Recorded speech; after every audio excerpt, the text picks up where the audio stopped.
that can go to the Senate for ratification. Who presides? Joe Walker. Who approves the agenda? Joe Walker. He does everything. When I hear some of you say he's an honest old man, he is just as wicked and good for nothing as Aaron. And yet some of you backplay and say you won't vote for him. Liberians.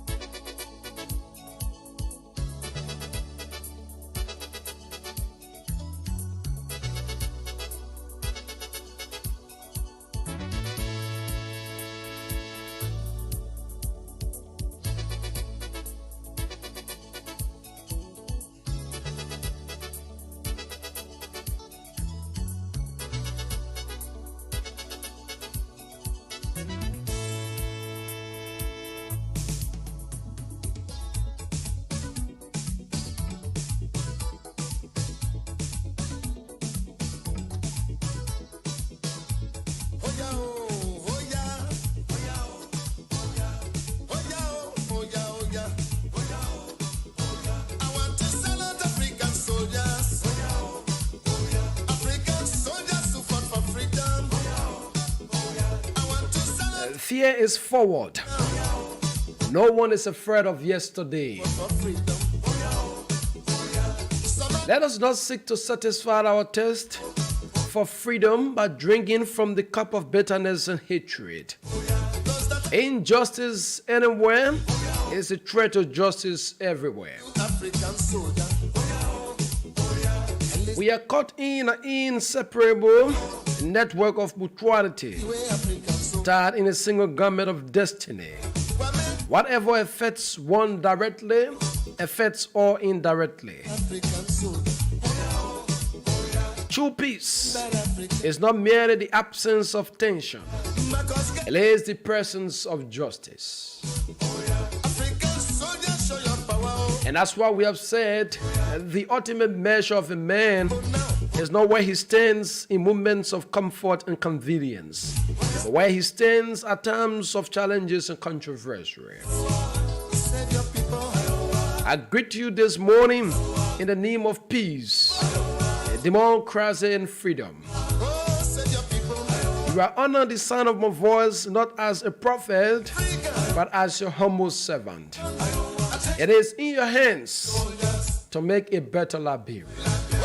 Good morning, folks. Good morning, Liberia. Good morning, Liberians. It pleases us to sit on this platform this morning. Oh, yes. It feels good to be on this radio, Mondays to Fridays, discussing issues of national concerns, issues that have the propensity to shape the destiny of our country. For every time we have the opportunity to talk to you Liberians, there is this one question that stands out. Are we progressing as a country or are we retrogressing? What can we do? And that's what I've said. It is in your hands to make a better Liberia.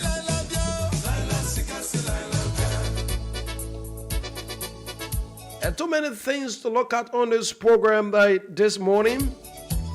But it's equally important we welcome every one of you. Those of you following us via the radio, you will say welcome. And those of you following via our online platforms, via Facebook, through our internet, online radio as well. And on YouTube, we are at Voice of Liberia. On Facebook, Voice of Liberia. And of course, you follow us via our online radio at www.voiceofliberiaonline.com. Good morning and welcome.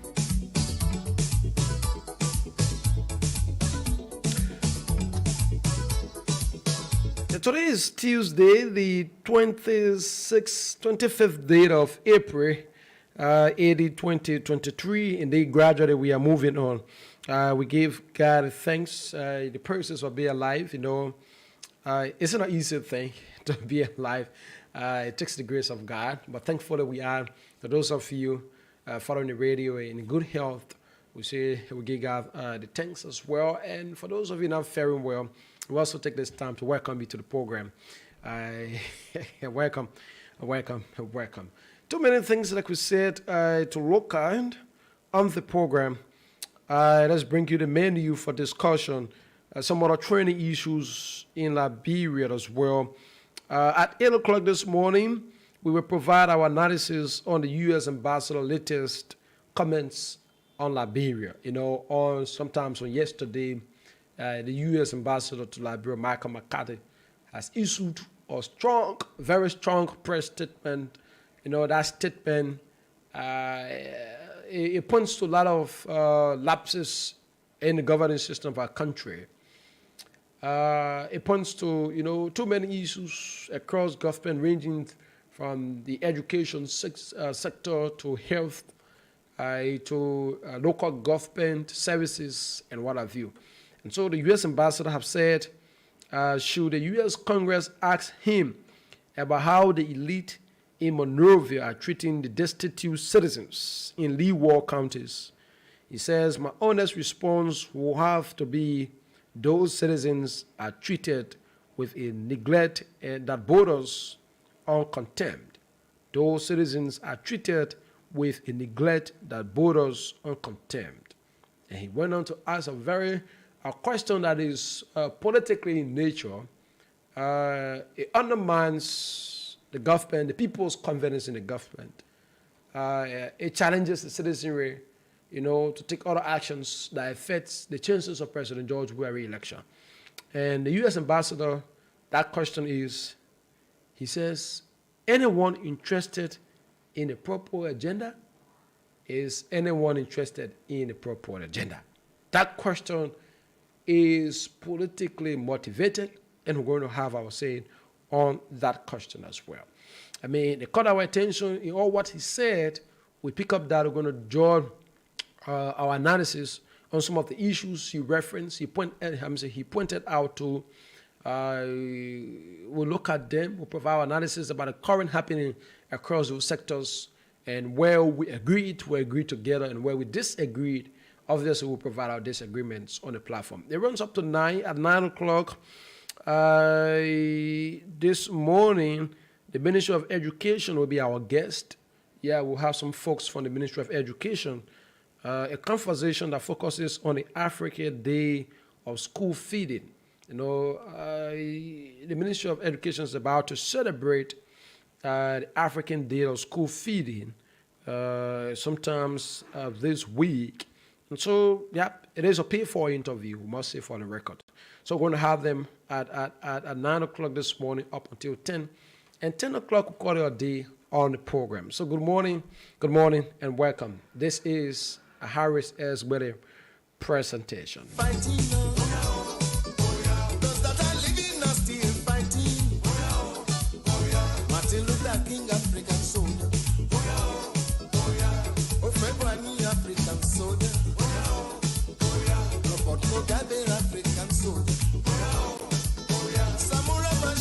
African soldier, Basharu, African soldier, Basharu, you be African soldier. Can I count the African soldier? About Togunde, African soldier. African soldier, show your power. Show your power and free your people now. From economic hazard.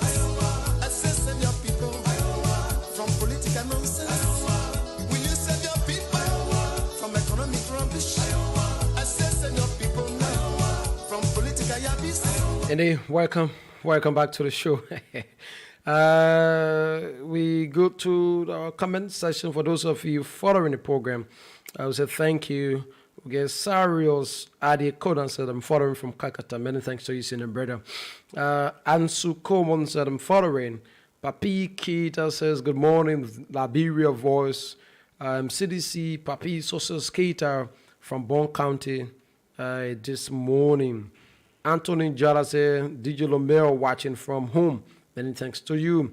John G. Wonwen says, good morning. I'm following live from Johnsonville. Many thanks to you, John G. Laminu Conning says, good morning. I'm following as chairman of Linqui Intellectual Rapid Response Team, Magebe County. Honorable George Watkins Jr. says, good morning, VOL, and a pleasant good morning to the peace-loving people of Rivers County. the land of supremacy. He went on to say, thanks for the show. I'm following live from my comfort zone in District 13, Morserado County. Emmett Hamill, yes, one of our regular followers, said, following live this morning from Cat City. Many thanks to you, Emmett, and all those of you following. We encourage you to help us share the live video, invite someone to listen, as well as we go through the program. Okay. But this thing is very interesting and it's good. Fellow Liberians, the United States government had informed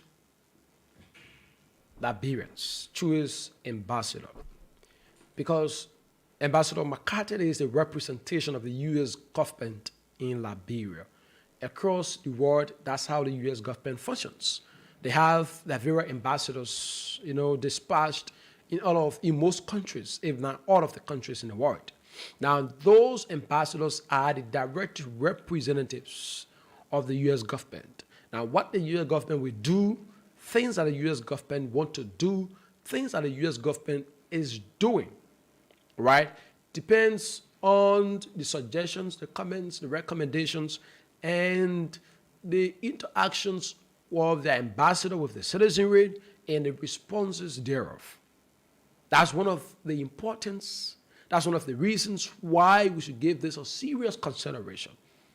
You see, there are statements that come and go. Sometimes these things come out. People, there are less attention being placed on it, and we're just discussing on the surface and let it go. But there are certain individuals, what they say, the time they say it, and the reasons for which they said what they have said, gave us all doubt. It gives all reasons, to bring forth for discussion. Now, too often times in Liberia, when these things come out, we just discuss it on the surface and let it go. But listen, this statement that has been released on Liberia by the U.S. government, that has been released on the governance church of our countries, is detrimental. It is discouraging. It places the government in a very difficult position. Listen, if you read through what the U.S. government has written, what the U.S. ambassador has written, what the U.S. ambassador has said about Liberia, what the U.S. ambassador said about the governance process of our country. Listen, it is insightful. Listen, it presents a picture that the government is far from what she said she has done over the time. When you have a conversation with the ruling establishment, they want to boast about an improved health system. If you have a conversation with the ruling establishment, they want to boast about an improved education system. If you have a conversation with folks from government, they want to brag about an improved local government system, taking the government to the people. But what the U.S. government is reporting, what the U.S. government is saying about Liberia is counterproductive to what the government is saying that she has done and she's continuing, she continued to do for the people. Listen, before we enter our discussion, I want to lay the basis. One of the reasons why Liberians will believe this report so easily than what it ought to be is not because Ambassador McCarthy is the U.S. representation to Liberia, means what he says is the final. Nope. It's not because Ambassador McCarthy is the face of the American people, and so because of that, Liberia believes in the U.S. to a higher extent. So what the U.S. says about Liberia means we should take into consideration. Nope. Listen, one of the reasons why Liberians will believe this information so easily is because the government has performed dismally and continue to perform desperately when it comes to information dissemination. So what happens is that it creates a gap between the citizen, for the citizen to have understanding about the workings of the government, and whether people come out to raise whole sort of to present statements against the government. And this happens across all governments. Listen, when you fail to understand the importance of information sharing, if you fail to understand the importance of the media, using the media to propagate government's messages. Now, government is accessible to the people through various media platforms and informing the people about the workings of the government. If the government fails to understand that information sharing, sending information out to the people about what she's doing, what she continues to do, then it places them in a position that anything that comes out, the citizens will believe it. And trust me, this report is no different from previous reports on Liberia. Oh yes, this one is no different about previous reports on Liberia. Because we are creating a country, we are creating a system of government where those in government, the president waiting for the president himself don't even believe in information sharing. That's the first thing we must establish on the show, that the president himself don't believe, he fails to understand that information sharing is very important. That for every organization, every structure to prosper, one of the things you must have is a cycle of information. That's sending and receiving, right? So how that happens is the government should be in a position to send out a message, the very messages to the people that, hey, we are doing this, we are doing that. These are things we are doing. Go Grand Chile, backed with facts, backed with data, backed with statistics. Now, the citizens will be in a position to send feedbacks that, oh, yes, you say you're doing this. I think this is what you're doing, but this is what you need to do. Then with that ring, you place yourself in a position that even when there is a report against you, the people will be able to say, hey, in spite of the fact there are challenges, that of which we cannot rule out, that even in the great America there are challenges. Yeah, even in America there are challenges. So having a very complicated system, a very challenging system is no different from what is happening across the world. But what makes the case of Liberia more different is because it has become complicated to a point that even the government is not understanding what she's doing. That even the government don't even know how to align her achievements. Even the government fails to point out the progress, the successes she has had over the time. So what that happens is that today you have a conversation with the folks on the government, you ask them about the education. The only thing the government is going to tell you that, oh, we pay a wise fee. That's all. Today you have a conversation, they'll tell you, oh, building hospitals.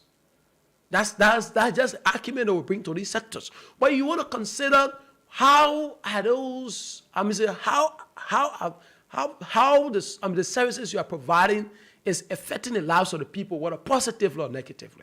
That's the first thing you start to grade every government from. Now listen, you pay building hospitals, which is a good one. We can't sit on the platform to tell you that the government building hospitals is wrong. But it becomes of no use when those hospitals are just being built, there is nothing further, to validate the reasons why you build a hospital.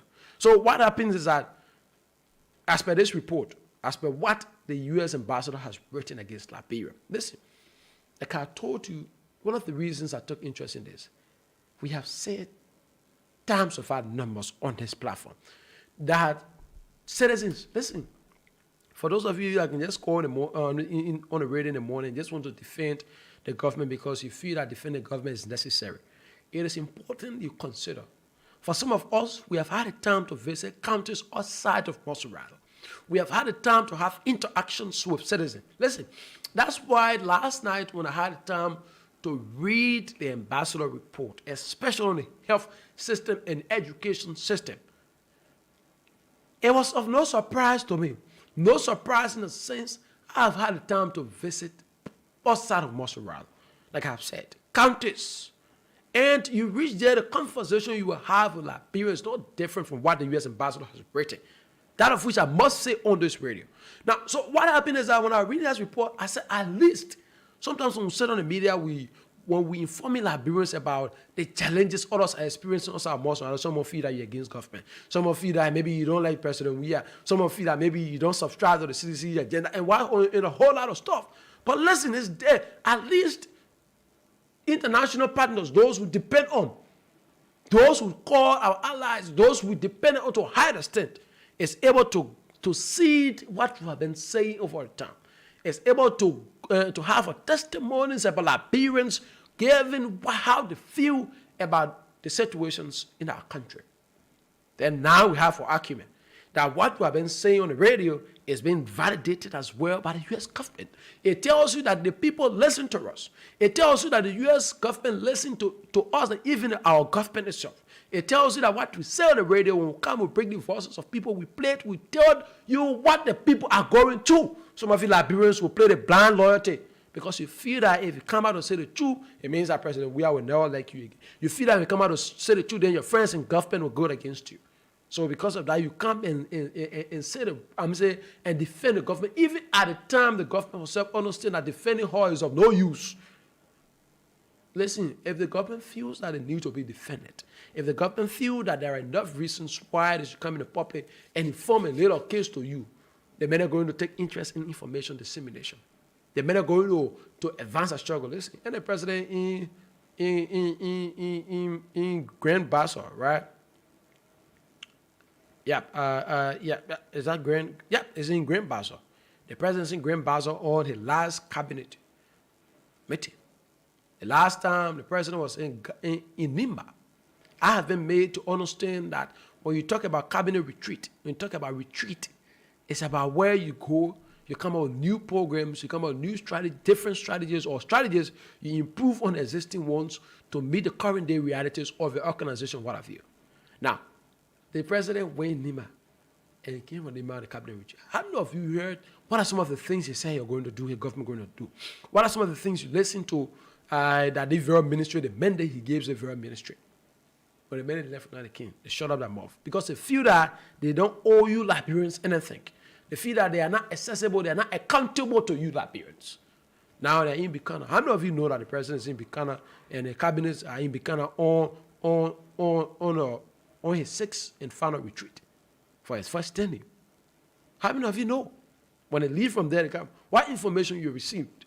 It just presents. So that's why when this council report come out, the citizens believe it so easily. But let's move on. The U.S. ambassador have said, and I'm going to read out of the points he made, then we'll provide our analysis on the discussion as to how can we reconcile some of the things he said with what we know has been happening over time.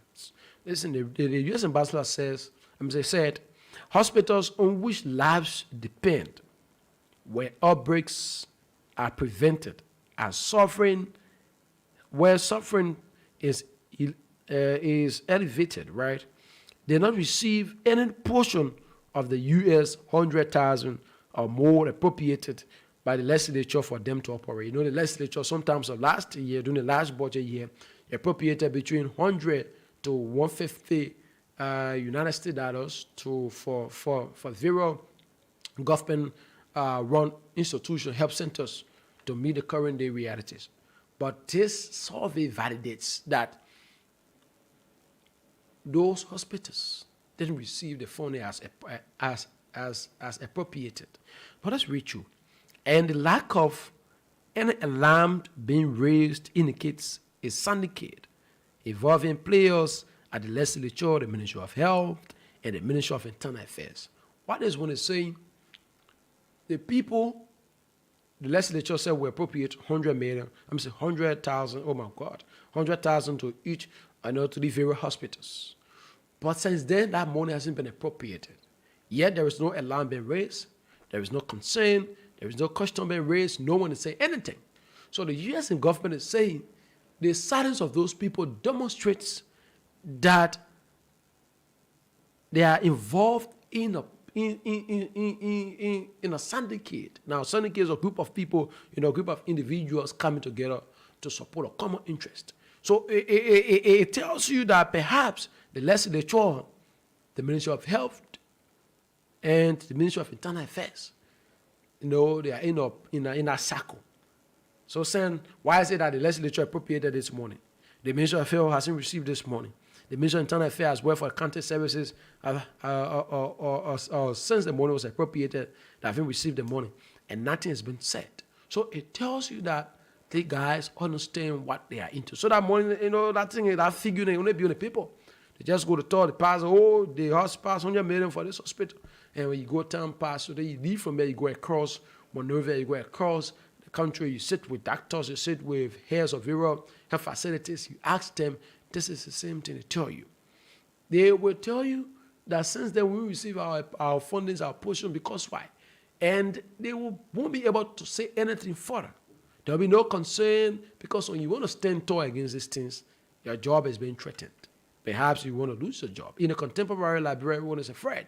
Who wants to lose their job? So sometimes the men just keep quiet, and a whole lot of stuff play out. But let's read further. We say the United States government is about to spend a total of over 40 million United States dollars constructing Liberia's state-of-the-art National Reference Laboratory that, when completed, will require the US $3 million to US $4 million a year from the government of Liberia to operate. If the government is failing to deliver statutory appropriations of only US $100,000 to existing hospitals, why would we ever trust annual pledges of US $3 million for the future National Reference Laboratory? Accountability, transparency. It questions the government quest of providing quality and standardized health services for its people. It undermines when the government says we are providing quality and standardized health facilities. Listen, this is what the statement says.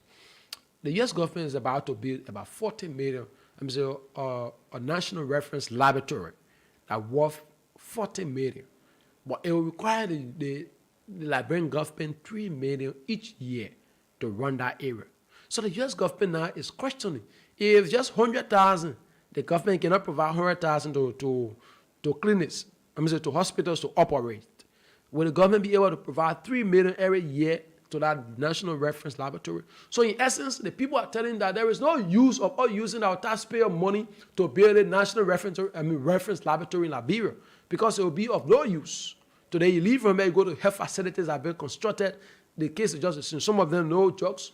In some areas, even if there is drugs, these drugs are expired. And sometimes you go there, the things just play out. So the people are questioning.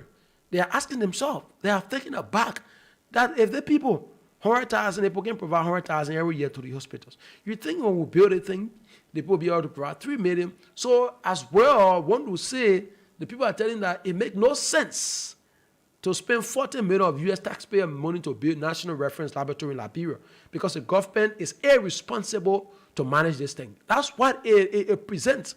That's what that statement demonstrates. So we're going to read out. It wanted to say if the government, my word, where I was. I wanted to say, I suspect. I also visited most of the county service centers, and in 2022, none have received any of their budget allocation, usually around US $13,333. I suspect the country folk don't know that the Liberian economy grew by 3.7% in 2022, and I am quite sure they have not been told that the legislature has spent more every year for the past 3 years buttering their own bread, allocating over US 65 million in 2022 for salaries and appropriations and operations. 65 million in 2022 was spent by the legislature only for salaries and operations. While health facilities will just need $100, about 100,000, some will need about 75,000 for operations, and that money fails to get there. Let's read further. That's correct. Why hospitals went without and services centers, services center waiting in vain? The 30 senators and 73 representatives spent 65 million United States dollars factoring their own nets. U.S. taxpayers spend around US 60 million a year on healthcare in Liberia and another US 23 million education. That the same legislature that spent US 65 million or itself, that's on itself in 2022, appropriated around 7.1 million for grants and subsidies for county health facilities and US 2.76 million for operations of basic and secondary education. All true, as we saw, that doesn't mean the funds reach the intended destinations. I want to read this part again. The U.S., according to Ambassador McCarthy, the U.S. every year spend around $60 million on Liberia health care. Now, the legislature apportioned $7.1 million for grants and subsidies. So if you do 60 million minus 7.1, it's about 53 plus millions. So the ambassador is telling you, it proves that the U.S., the money that has been allotted, the money that the U.S. government gives to Liberia, that invest in the health system in Liberia, is not being used for the intended purpose. Amen. When these kinds of reports coming up on Liberia, what does it mean? That we gave you 60 million, and when you're going to use 7.1 million on that money for the purpose it was given. Where is Ibanamo? So in essence, the U.S. ambassador is questioning the integrity of those lawmakers. He is calling those lawmakers to be accountable to the people. That's what this statement is demonstrating. That I gave you $60. You want to use $7 by $60. Where is the remaining $53 that was given? What did you do with it? That's the question the U.S. government is asking in essence. So it tells number one, the guys lacks transparency. It tells they lacks integrity. It tells that corruption has gravitated to a point that even money allotted to save your lives is being taken away from you. Sometimes you want to ask why people die in this country. Why people cannot die in this country at young age. These things happen because the lack of quality and standardized health services. It plays out. Listen, let's read further. So, okay, there where we stop. These are the few of the points we gather from that statement. But listen, that's what the U.S. and government said about Liberia. We want to bring you some of the current realities in the health sector. Now, I know you take to the social media, some of you Liberians, despite you looking at the current, you look at the trend of happiness in this country, you still want to question some of these things the U.S. government have said. We are not here to defend them, but like I said, some of us have had the time to visit areas outside of Liberia. And this report and this statement on Liberia validates some of the things we have seen, some of the things we have witnessed over time. Some of us have the time to sit with Liberians outside of Mosurada. Get outside of Mosurada. Some of you know you have access. You are sometimes you are. I know when you are ill, you use the care easily. You get out of Liberia health center. Sometimes you go to Justos, fund your own medical bills, so you feel that's how it happened across the 15th county. I said, no, leave Liberia. First, mind bombing for instance. Go Bapol, first all areas, and come back, you give a testimony about the lives of the people, how the people encounter day-to-day challenges. But listen, the funding for nearly all of the county's hospitals, it falls between US 100K to 150, between 100,000 to 150,000. That's across all of the areas. Now, the Sakripe Comprehensive Health Center in Nima was apportioned $75,000. Take into consideration such a health center that should cater to the needs, the health needs of the people. It's been provided $75,000. That $75,000 will be used for salary expenses, will be used for operations, will be used for other needs, and they will be there as well to cater to these facilities. $75,000 the minute can use to just buy one car. That's why they use to get a whole hospital to go and carry on working to do everything. Then you expect when you say you go to the hospital, the doctor might play magic to treat you. Then at the time, some of you, despite you will sit there and still want to defend these individuals. Listen, the Liberian government hospital in Grand Bassel was to receive, whether they receive it or not is still questioned, 100,000 in last budget and this current budget as well. They was to receive 100,000. So calculate the county of Grand Bassel, the government hospital in Grand Bassel is a referral center. People from Sando, people from other counties adjacent, they use our center. It's being used as a referral center. They have been given $100,000 for operations, to carry on operations, for salary, for this, for that, for what have you. You want to consider the C.H. Rennie Hospital in Margibi County, for instance, receives $100,000 as well. That money will be used for salaries, will be used for other expenditures, will be used for operations, and what have you. The Liberian Government Hospital in Bomi. Now that center it caters to people from it caters to people from Bapuru, from Grand Cape Mount, from Bomi, and some part of Mosurada as well. Use the Liberian Government Hospital to go, I know, because it's being used as well as a referral hospital. So we gave $100,000 for operations. You want to calculate for a whole year operations. If you were made to just for few, for running of a hospital, for $100,000, what is that? Some of them use that money to just purchase a car or vehicle for themselves. Some of them use that money only for vacation. And that is what has been given to cater to the health need of over 500 to over 50,000 citizens, to cater to the health needs. This is the kind of way things are run in that country. But listen, let's move about. So it places these hospitals in a very difficult, it places a very, very challenging situation for them. For some of them will have to do laboratory testing. For some of them will have to do emergency care. For some of them have to do inpatient care. All of these things play out. For that 74,000, they'll get a minute. For that 100,000, they'll get a minute. So how different it is when the U.S. government is saying this is what is happening. How different it is when the U.S. government says this is why, this is one of the reasons why Liberian, the health sector in Liberia is being underfunded. Now, the people are telling you that we give $60 million every year to Liberia for health service delivery.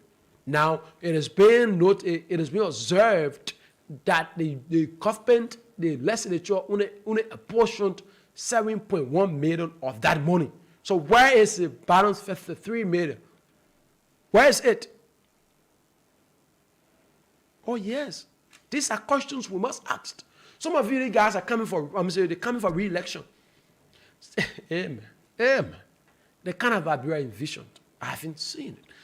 Some of them are coming for re-election. These are questions you will ask them. You use these kinds of report, you question them. Because they are in the house, some of them say, we know, they know. All of them know about it. That's why they have the oversight responsibilities. The oversight responsibility to ensure that these things are done. Let's say if you have a responsible and a reputable legislature, one that stands in the interest of the people, a legislature that seeks the interest of the people, a legislature that's not greedy, a legislature where those guys won't go about their own stomach forgetting the interest of the people. Listen, these funds will be apportioned for the purpose intended. When the Ministry of Health receives money, the legislature will ensure that money is used for the intended purpose. Listen, we have been made to understand that food, health, clothing, and these are some basic needs of the people. You cannot have a better citizens when their health, if there is a health challenge, right? You cannot have an improved country when the health system is being corrupted. You cannot have an improved country when the health system is being challenged. Now, it is a responsibility of those that head those very areas, those we elect at the legislature, to use their oversight responsibilities, to use that favorable power, to ensure that these things happen. But imagine, they get a minute money. Okay, they cry, no money for health system, no money for this, no money for that. The post, all right, no problem. You all hold the system meeting, you all use it on your health needs. The minister talking, my system meeting to go get the country people there for, to take care of our services. My man, that used to charge you $7.1 million of that money. Get a hospital for 75,000. Get a million 100,000. That's how they share it. That's how it's been shared. So then what becomes afterwards of the citizens? What is left for you? 45%. And for some of you that haven't read, Amen. You know why sometimes we're having a discussion that I get broken, right? It's because Liberians don't read. If we have the opportunity every time to read, to research, some of you will cry the way things are happening in this country. Listen, I encourage you to read the Health Accountability Report 2022 on Liberia. The Health Accountability Report 2022 on Liberia. It tells you that about 49% of women between the age 15 to 49 have one problem accessing health facility. And it's because, and that problem is getting money for treatment. You know why it tells us? That when they go to the government health centers, they will give them prescriptions. Then they say, no drugs, go and get a job also. No money for them to go get a job. They tell you that about 49% of Liberian women face this problem. So what happens? It increases the chances of them dying from that disease. It increases the chances of them, continue to suffer from that disease or that sickness or whatever problem bothering them. Because the government will be made to understand that the government responsibility, part of that responsibility is to provide quality and conducive and standardized health health delivery system for the people. That comes with having surplus of drugs, having trained qualified doctors, having having a better environment, and empowering those health facilities. Now, what happens? Drugs have been limited because of funding, the lack of qualified and the lack of qualified doctors. It's a problem because when the guys go there, they haven't been paid for the services. They leave those facilities. In some areas, you find 5, 6, 4, 3, 2 doctors to cater to the rest of the population. So what happens when there's an emergency case coupled with another? You need to understand how it is. Oh my word. You need to have a sense about things happening in your country. So it tells you in that report, that report went out to tell you that the reason why the health system in Liberia is challenged, the reason why the health system in Liberia continue to be challenged, and for the next 5 to 10 years, if that situation is not addressed, it will continue to be the way it is, because one of the reasons that has been provided in that report, the Health Accountability Report on Liberia 2022, one of the reasons they stated, the failure of the Liberian government, the legislature in particular, to carry out fiscal management and improve health care support system. The failure to carry fiscal management to manage the fiscal affairs of health facilities, as well as to ensure that funds that have been apportioned is used for the purpose intended. They draw back to when the U.S. government says that the Ministry of Health, the legislature, and the Ministry of Internal Affairs is a syndicate. They are a group of people that are seeking certain interest. So because of that, they failed to manage the fiscal affairs of the various hospitals. They failed to ensure that funds that are allotted are apportioned and bring in a result-based system.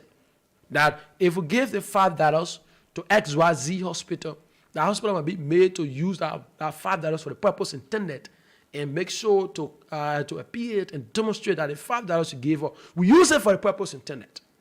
They failed to do it because you know why? How can you call a man to account for money that you gave him and take it away from him? How do you call him to account for it? It doesn't work. Who does that? It doesn't work. So because of that, the guys have remained tape-lip on the matter. And sometimes they just say, we gave $100 million to Liberian Government Hospital. And I see $100 million when the money right after the budget. Once it's passed, they go to the Ministry of Health, the Ministry of Internal Affairs, the legislature, key players, and they say they collect their shares and what have you. So the rest of the month, the rest of the year, when you go to those health facilities, maybe you're suffering from XYZ sickness and they give you prescription. If sometimes you want to, if somebody want to make plans on the data, you want to argue with them. You want to say this about them, to them. They are not a problem. That's the situation. At least you have been made to understand what is happening in the health sector. What is happening? Oh, yes.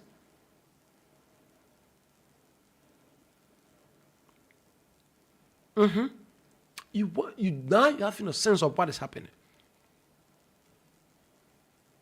So all of these things boils down to health financing. Everything boils down to the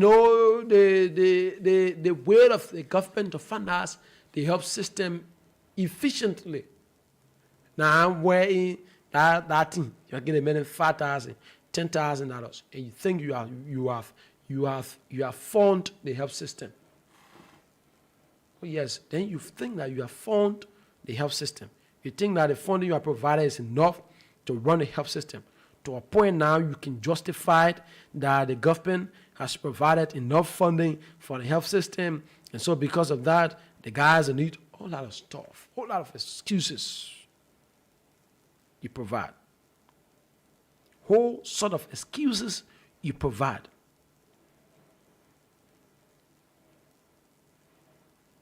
Honestly. And so all of these things, it happened. It plays out. And at the end of it, we'll have a conversation. You want to say it, you want to discuss, you want to say a whole lot of stuff. And some of you will ask every time, especially those of you in government, you tell us that the government is building hospital. Can you see the government is building hospital? Hell no. You can build the best of hospital. When there is no funding to run that hospital, it's useless. You can build the best of health facility. When there are no fundings to run the health facility, it is business. There is no reason of establishing that health facility. That's just the common idea we need to import in this. There are no reasons. There are no reasons. Listen, you cannot establish a health system. You cannot continue building hospitals, right, where you don't even have the fundings. Now, for instance, the U.S. government, of which at the end result will still be dependent on them. They're telling you that there is no reason of building hospital in Liberia. There is no reason of building the laboratory in Liberia because we cannot build this. We cannot construct those facilities, and the government still depends on us to run those facilities. So if we use 47 million of taxpayers' money, of U.S. taxpayer money to build this hospital, it will need the government $3 million to run this hospital. Now the government is unable to even get $100,000 for a hospital. You think that it will be able to provide $3 million?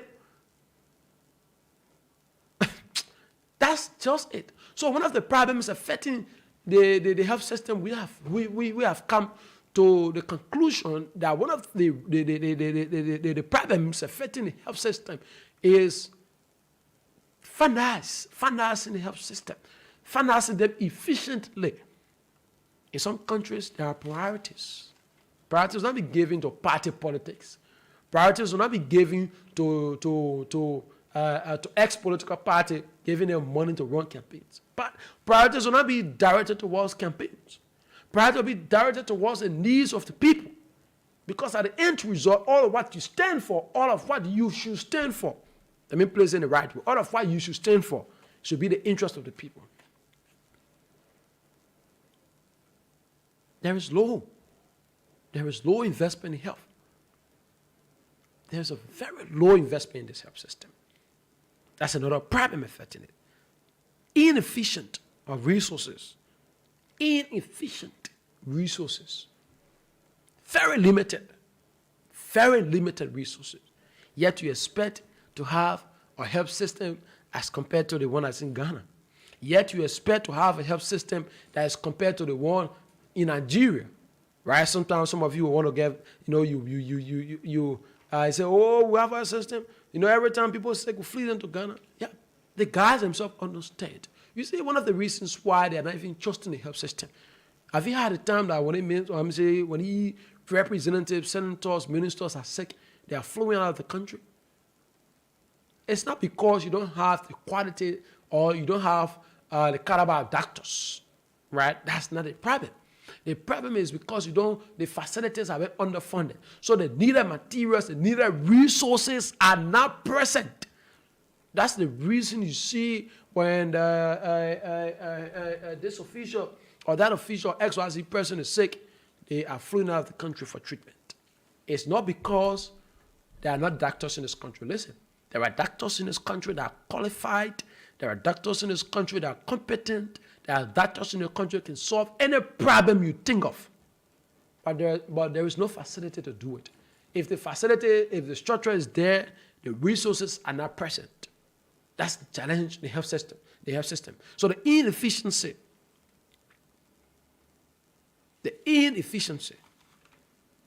is what affecting, and is what that will continue to affect the health system in our country. What is the government doing? What is the government doing? What the legislature, those who have the oversight, they're not going to reach to them, right? They're going to reach to that point. The reason why the end result, you Liberians should voice your anger on the legislature, the House of Representatives, and the Liberian Senate. They are the ones to be blamed for this whole thing. We're going to reach that point. And I'll give you reasons why we should blame them. Give you reasons why the legislature should be held accountable for all of what is happening within the health system. The reasons why these kinds of reports will be coming on Liberia that is so demeaning. God. Lots of challenges. And I'll continue to name. The government financing of health sector, it falls below the expectation. This is one of the conclusion from the Health Accountability Report 2022. If you will have the time to read it, government financing falls below the expectations. What that means, the Liberian Government Hospital in Green Basel, for instance, would need at least 2 million or 3 million, right, to cut across. The expectation of the citizenry is to have quality health service delivery, to have a health facility that is well equipped, that is resource oriented, that have the qualified doctors to cater to the health needs of the people. That's the expectation of the citizenry. What happens? There are qualified doctors. They are inefficient. They are qualified doctors, but resources is inefficient. The facility is being underfunded. The facility, there are a lot of challenges. So then what happened? So the expectation of the people, they will see the qualified doctors, but there is no deliverables. There is nothing. You have the qualified doctor, but yet and still, when you are sick, you go to the hospital, they give you paper to go different way for treatment. You want to ask why? It's because there is no resources. Where are the resources? Your lawmakers.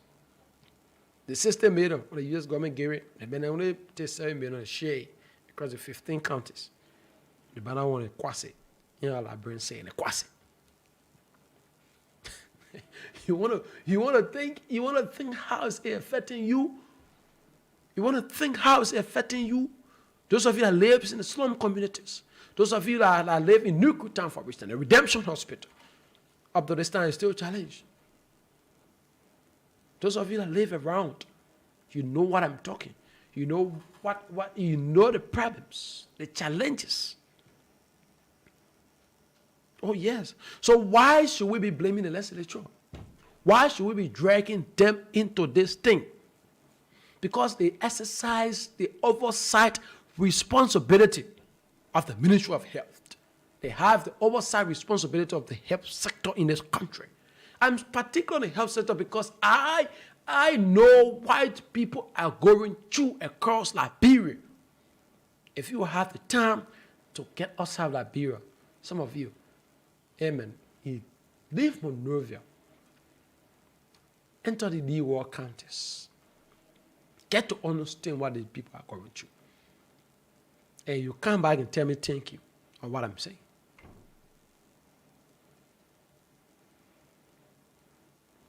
Oh, yes. So the legislature has an oversight responsibility. They have committees on health, with fundamental functions to provide guidance on health care, to ensure appropriations in the national budget to meet the health needs of the citizens. I want to repeat this again. And I want to use it when amen. Some of you, I don't know how you take the guys to be. Some of you worship them like gods. But if you have the time to challenge yourself, when election is coming, the elections is coming, they will enter those communities. Those of you in Sonny, those of you in West Point, those of you across, in Pizzo, in every part of Liberia, they're going to return. And they want you to vote them. These are questions you must ask them. The legislature has an oversight responsibility on the Ministry of Health.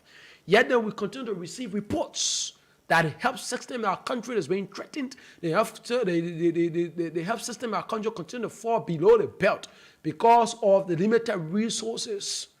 So that's why when our women are pregnant, we'll be made to carry tassel, to carry tissue, to carry the one, to carry that one, and it will tell you that tradition. Now, no damn tradition. It's not tradition.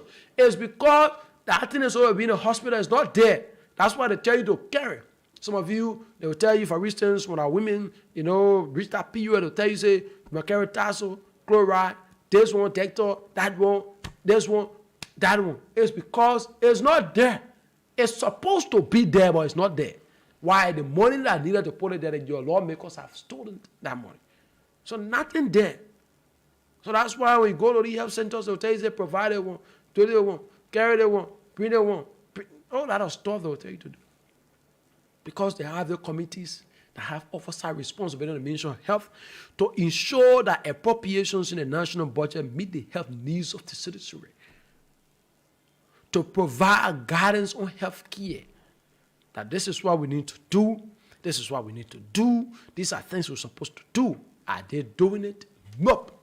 That's the answer for you. They have failed to demand regular sectoral reports on the health sector. From the Ministry of Health up to President. They have failed. The lawmakers have failed to provide, to demand the Ministry of Health to provide regular reports on the expenditure of the health system. Because you know why? It is impossible to ask for a report. What makes it impossible? The legislature cannot be giving 100K and 100K, not reaching the people that they themselves go and they take that money away. Then at the end time, you expect someone to come and stand. You remember the story of the Telewino Hospital in Lofa?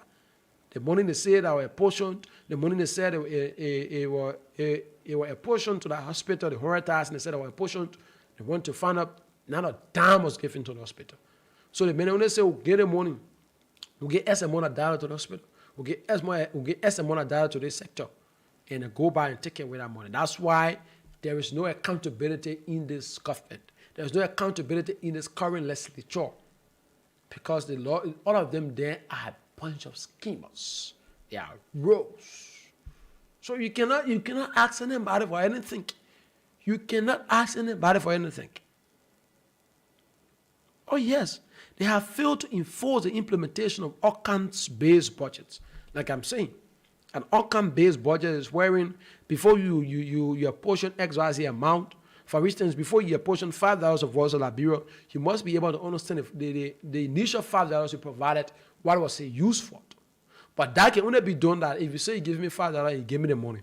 So you have all right to ask me how I use the money. But you tell me you give me $5 and that $5, you only put on paper. You sign it. And once you receive the money to give it to me, you don't give it to me. You say take the money away.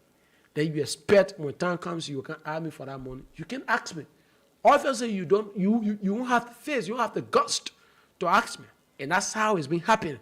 So that ain't made anything in God, there is no outcome-based budget performance. In other countries, that's how it works. Before you receive your portions, you must be made to tell the first money I'm giving you how you use it. What was it used for? I think they can call a man to the house to go defend the budget. You've been there before, you wasted some of that thing. See, you will see Thomas Farren laying back. Chair on the budget committee, right? You see him laying back. The men, sometimes men discussing the men on the phone. The men understand what the people say. So at the end of everybody just finished. I've been talk to him, don't me apart in Jonathan. Morris said 2 money. We'll be sitting there. Nothing the guys can do. Nothing. No scrutiny. That means the budget is before the house for scrutiny. The budget is before the house for interest. Maybe if the president is dissatisfied with XYZ area and get that area, plan the money, then they may come to kill and do it. But nothing. So at the end, nothing.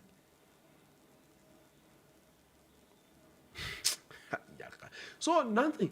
And there are reports. That's why I see some of you, we want to get at the U.S. ambassador for what he said. And I encourage you to read some of those reports. Read at times some of those reports and compare it to what the U.S. ambassador said. Take your time off. Visit other areas in Liberia. Understand the lives of the people. Get to know what they are going through. And the next thing, you realize that there are enough reasons why we should continue to have these kinds of conversations. Some of you remember the GSE report on public funding in the health sector. You remember that report released in 2019? The GSE report released in 2019 on the expenditure, the funding of the health sector. In that report, it tells you that procurement and distribution of medical supplies and drugs by the MOH was inadequate. Distribution of medical drugs was inadequate. You know why? Because of inefficient resources. Because the inefficient resources derived from the appropriations from the legislature after they received all of what they received for the health sector. Somebody want to sit here and say there are progress being made in the health sector. The challenges are greater than what you see. The challenges are greater than what you see. The challenges are greater than what you see. So for those of you that want to say all that stuff, it makes no difference. That's what I said when I had the time to read through the ambassador's statement. It reconciles with exactly what I've had the time to visit outside of Liberia, outside of Monrovia. It validates exactly. And I went to compare the health accountability report 2022 on Liberia. Because when I read what the ambassador said, I had the time to listen to some of my audios I've had, interactions with citizens outside of Liberia. I went for the health report 2022, went for the GSE report 2019 on the health sector, and compared everything and presents in the current reality. It makes no difference. Everything from one report to another on this thing about the health sector being underfunded is the reason why some of us lost our family members. Oh my word. We'll go to the phone line 0770 907 907 0770 907 907 0880 907 907. Take this lesson. Good morning. Yeah, good morning, Harris Bene. Good morning to the Voice of Liberia family, and good morning to my fellow Liberians on Radio Land this morning. Go ahead quickly. Thank you very much. By the way, the introduction, I'm Apostle A.F. Kamara, calling for district number 10 to be precise. Join this people conversation from people resident this morning, Transformer Community. Quickly, Afonso, let's hear you. Okay. Thank you for the topic on discussion. Very fascinating this morning. Let me friend. You see, our government today in this country, they are not doing well for us. One person will be able to take monthly salary 30,000, where the majority are suffering. You go to the various hospitals and clinics, there's no drugs, no medication. You go to JFK, it's become Kuroba Hospital. You will not find almost sharing. Everything they will give you as a prescription, you'll go to local pharmacy or they'll allocate you to the various pharmacy to go back. It's to be biased to the people. On a serious note, the only opportunity as a Liberia we have, Turkey cannot solve the problem. The best way forward is this one I left out, then go to the power path and choose the best alternative of this country for us. Who can do our job, who can deliver this country in this calamity, who can transform this country. We should not vote on popularity, no. We should not vote on 42-year experience, but let us base on competency. Because competency brings successfulness. When the leader is competent, the leader will be able to transform the society and allow its people. So let us vote additional kumis. Joseph Walker cannot change the dynamic. Joe Manuel can no longer change the dynamic. Let us do away. They will make it numbers. They make it number. No more catch up the problem, and nobody get number in the election. Let me say it. Nobody get number. I here I subscribe Unity Party for 2005. My first time coaching, I support the Unity Party. 2011, I support the Unity Party. Okay, Afonso, we leave you right there. 0770907907 0880907907. Adding numbers. You call us on those numbers Yeah, you'll be live. We take more calls. 0770 907 0880 907 907 adding numbers. And exactly, it validates what we are saying. We continue to have, these kinds of conversations. We'll talk to this person. Good morning. Good morning. Yeah, good morning. I'm calling you from Bapolo County. Go ahead, you live. I'm very sorry that you're... How are you getting me? Yeah, you live, my brother.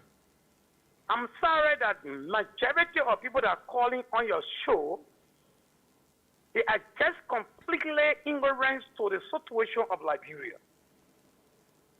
First of all, I would like to introduce myself. I'm Samuel B. Washington, born in the year 1962 in Lamco, Yekepa. Hello? Go ahead, Samuel, you live. I'm trying to give an instant.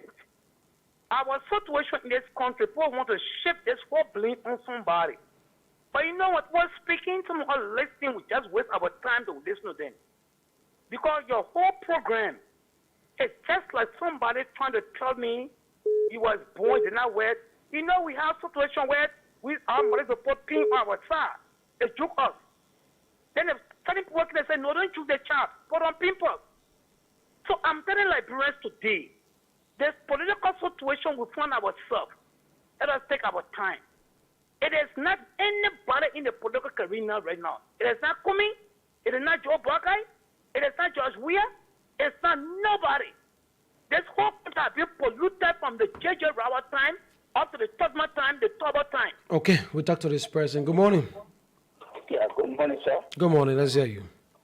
Yeah, I'm Mr. Dale McGill. I'm calling from the Crown Hill community. Okay, I would like to say this. One of the things that's suffering in the fabric of our country is corruption. And the next thing is eating our fabric also is dishonesty. And we must be factual enough that if we have a position, public trust position, we are accountable to the people of the state.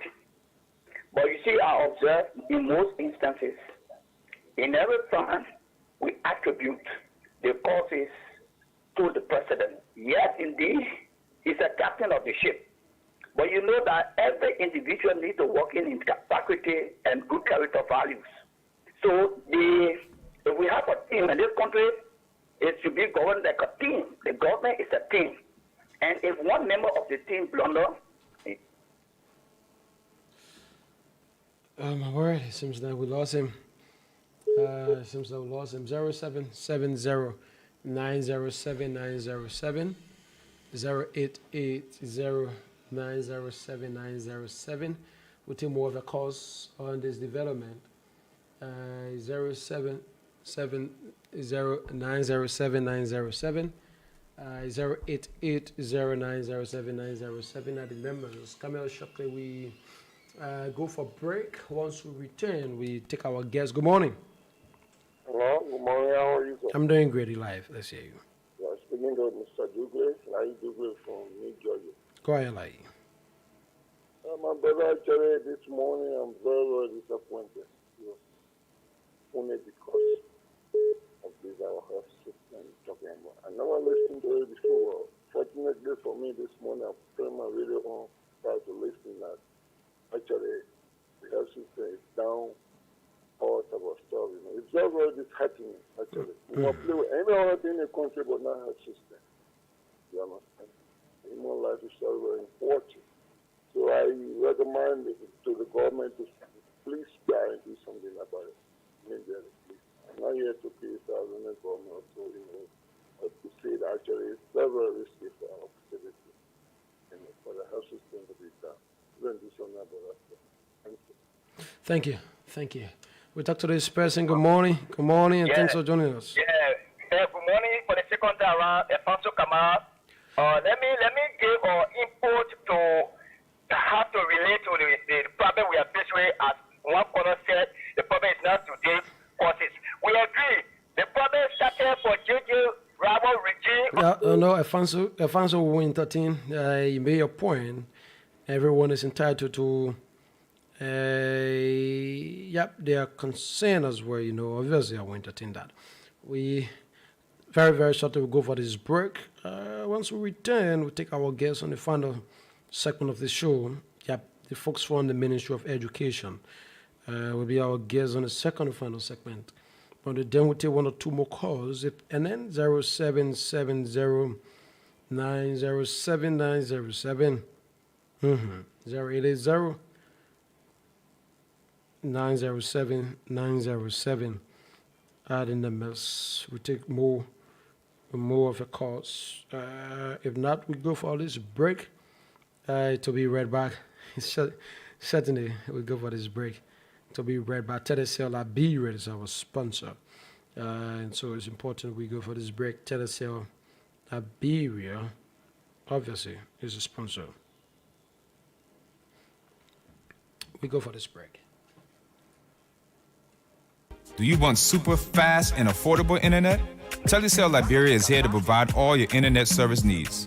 The internet is moving at a fast pace, and only super fast internet speed can help you keep up. At Telecel, our internet packages are divided into distinct categories: Mega, Optimal, Premium, Elite, and Big Business that suits kids, universities, schools, hotels, beaches, homes, offices, urban areas, and much more. Anything is possible with Telecel Liberia. Get your own streaming box for Netflix, Amazon Prime, Showmax, and more. At Telecel, our amazing 24-hour customer service is there to help you with all your needs. Telecel Liberia, super fast speed, 24 hours technical support team, the best broadband and fiber optic internet service in Liberia. For more information, please call 0770-399-399 or 0881-399-399. Or stop by our office on 3rd Street, Syncor, opposite the Carter Center and GLZ building. Visit our website, telecelliberia.com. Email us at info@telecelliberia.com. Telecel Liberia, the best internet service provider, is here for you. Telecel Liberia, connecting the unconnected. I want to flex my love. I want to impress. Are you tired with slow internet? Do you want super fast and affordable internet? Telecel Liberia is here to provide all your internet service needs. The internet is moving at a fast pace, and only super fast internet speed can help you keep up. At Telecel, our internet packages are divided into distinct categories: Mega, Optimal, Premium, Elite, and Big Business that suits kids, universities, schools, hotels, beaches, homes, offices, urban areas, and much more. Anything is possible with Telecel Liberia. Get your own streaming box for Netflix, Amazon Prime, Showmax, and more. At Telecel, our amazing 24-hour customer service is there to help you with all your needs. Telecel Liberia, super fast speed, 24 hours technical support team, the best broadband and fiber optic internet service in Liberia. For more information, please call 0770-399-399 or 0881-399-399. Or stop by our office on 3rd Street, Syncor, opposite the Carter Center and GLZ building. Visit our website, telecelliberia.com. Email us at info@telecelliberia.com. Telecel Liberia, the best internet service provider, is here for you. Telecel Liberia, connecting the unconnected. I want to flex my love. I want to impress. Are you tired with slow internet? Do you want super fast and affordable internet? Telecel Liberia is here to provide all your internet service needs. The internet is moving at a fast pace, and only super fast internet speed can help you keep up. At Telecel, our internet packages are divided into distinct categories: Mega, Optimal, Premium, Elite, and Big Business that suits kids, universities, schools, hotels, beaches, homes, offices, urban areas, and much more. Anything is possible with Telecel Liberia. Get your own streaming box for Netflix, Amazon Prime, Showmax, and more. At Telecel, our amazing 24-hour customer service is there to help you with all your needs. Telecel Liberia, super fast speed, 24 hours technical support team, the best broadband and fiber optic internet service in Liberia. For more information, please call 0770-399-399 or 0881-399-399. Or stop by our office on 3rd Street Syncor, opposite the Carter Center and GLZ building. Visit our website, telecellliberia.com. Email us at info@telecellliberia.com. Telecell Liberia, the best internet service provider, is here for you. Telecell Liberia. In the unconnected. I want to flex my love. I want to impress. And the Telecell Liberia is our sponsor. We encourage you, like we said, we encourage you to do business with Telecell Liberia. They are on 3rd Street, opposite the ministry. Yeah, that's opposite the Carter Center. They are opposite the Carter Center in Monrovia. On the 3rd Street, we encourage you to stop by Telecell. You know, to get all of your internet needs. In terms of the internet needs, you stop by the Telecell Liberia to get all of your internet needs, obviously. Is right on Telecell Liberia. Indeed, I've been told today is the birthday of the station manager, the Voice of Liberia in Darlington Pogba. And they dedicate this entire broadcast to you. It's always a pleasure working with you. On behalf of the management and staff of Voice of Liberia, we wish you a happy birthday indeed. And we encourage that you continue to do what you are doing for us here at the Voice of Liberia. And so, folks, like we said, coming up very, very shortly, we go for the second and final segment on the show where our guests are in studio already. And so, coming up very, very shortly from now, we go straight in the conversation. They are from the Ministry of Education. Conversation that runs up to 10 o'clock. We call it a day right here onto this edition of the program. Go for this short break to do a little bit of adjustments to be right back. Internet packages are divided into distinct categories: mega, optimal, premium, elite, and big business that suits kids, universities, schools, hotels, beaches, homes, offices, urban areas, and much more. Anything is possible with Telecell Liberia. Get your own streaming box for Netflix, Amazon Prime, Showmax, and more. At Telecell, our amazing 24-hour customer service is there to help you with all your needs. Telecell Liberia, super fast speed, 24 hours technical support team, the best broadband and fiber optic internet service in Liberia. For more information, please call 0770-399-399 or 0881-399-399.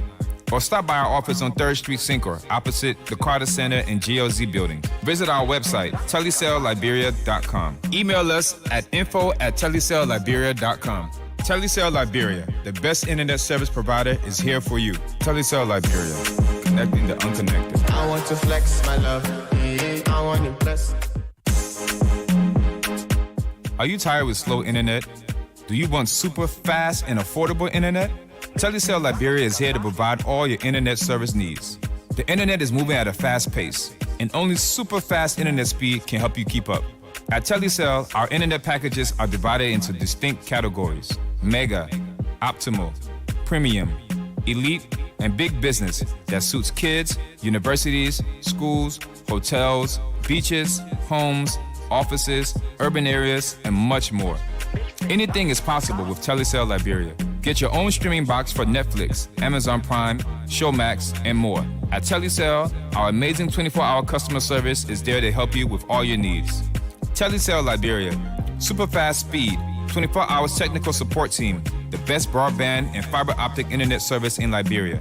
For more information, please call 0770-399-399 or 0881-399-399. Or stop by our office on 3rd Street Syncor, opposite the Carter Center and GLZ building. Visit our website, telecellliberia.com. Email us at info@telecellliberia.com. Telecell Liberia, the best internet service provider, is here for you. Telecell Liberia, connecting the unconnected. I want to flex my love. I want to impress. Are you tired with slow internet? Do you want super fast and affordable internet? Telecell Liberia is here to provide all your internet service needs. The internet is moving at a fast pace, and only super fast internet speed can help you keep up. At Telecell, our internet packages are...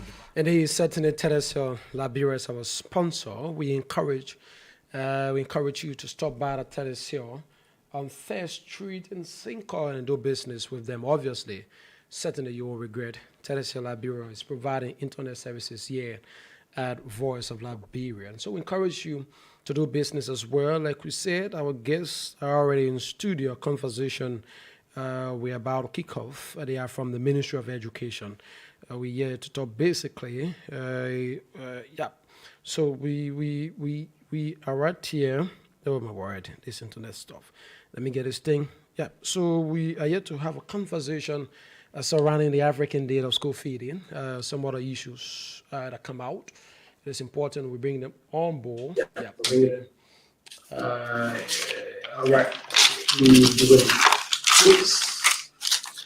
All right. So we have them all with no time to waste. Welcome to conversation. Good morning and thanks for joining us. Good morning. Good morning. Thank you. And then we want to begin this conversation. I believe this is your first appearance in the Voice of Liberia. Yes, this is our first appearance at the Voice of Liberia. And then we are happy actually to have the conversation with you, to be able to provide the public with the information concerning the celebration of Africa Day of School Feeding in Liberia, and also to talk issues concerning school feeding. And then we're going to go around the table, be giving myself introduction. But it is always important to ask this question. What do you hope to achieve after this conversation? My name is Christian Nyema Abbott. I am the director of the School Feeding Division, Ministry of Education.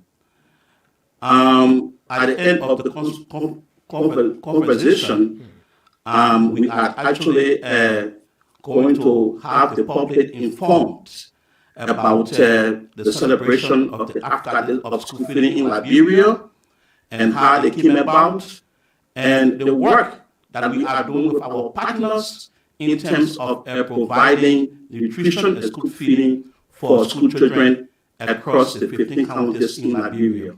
We move on to the female before we conclude with the gentleman from my left there. Welcome. Thank you. My name is Mabel Teresa Luceni. I am the program delivery lead, Mary's Miss Liberia. And the brother from Lafayette. Thank you. Good morning. My name is Kali K. Koso. I work for Save the Children as the Senior Commodities Operations Coordinator. It's a pleasure being here. Certainly, it's a pleasure. We go straight to our conversation now. Love to begin with the director of the department. You said, what's exactly your position again? I'm the director of the School Feeding Division. Okay, the School Feeding Division at the Ministry of Education.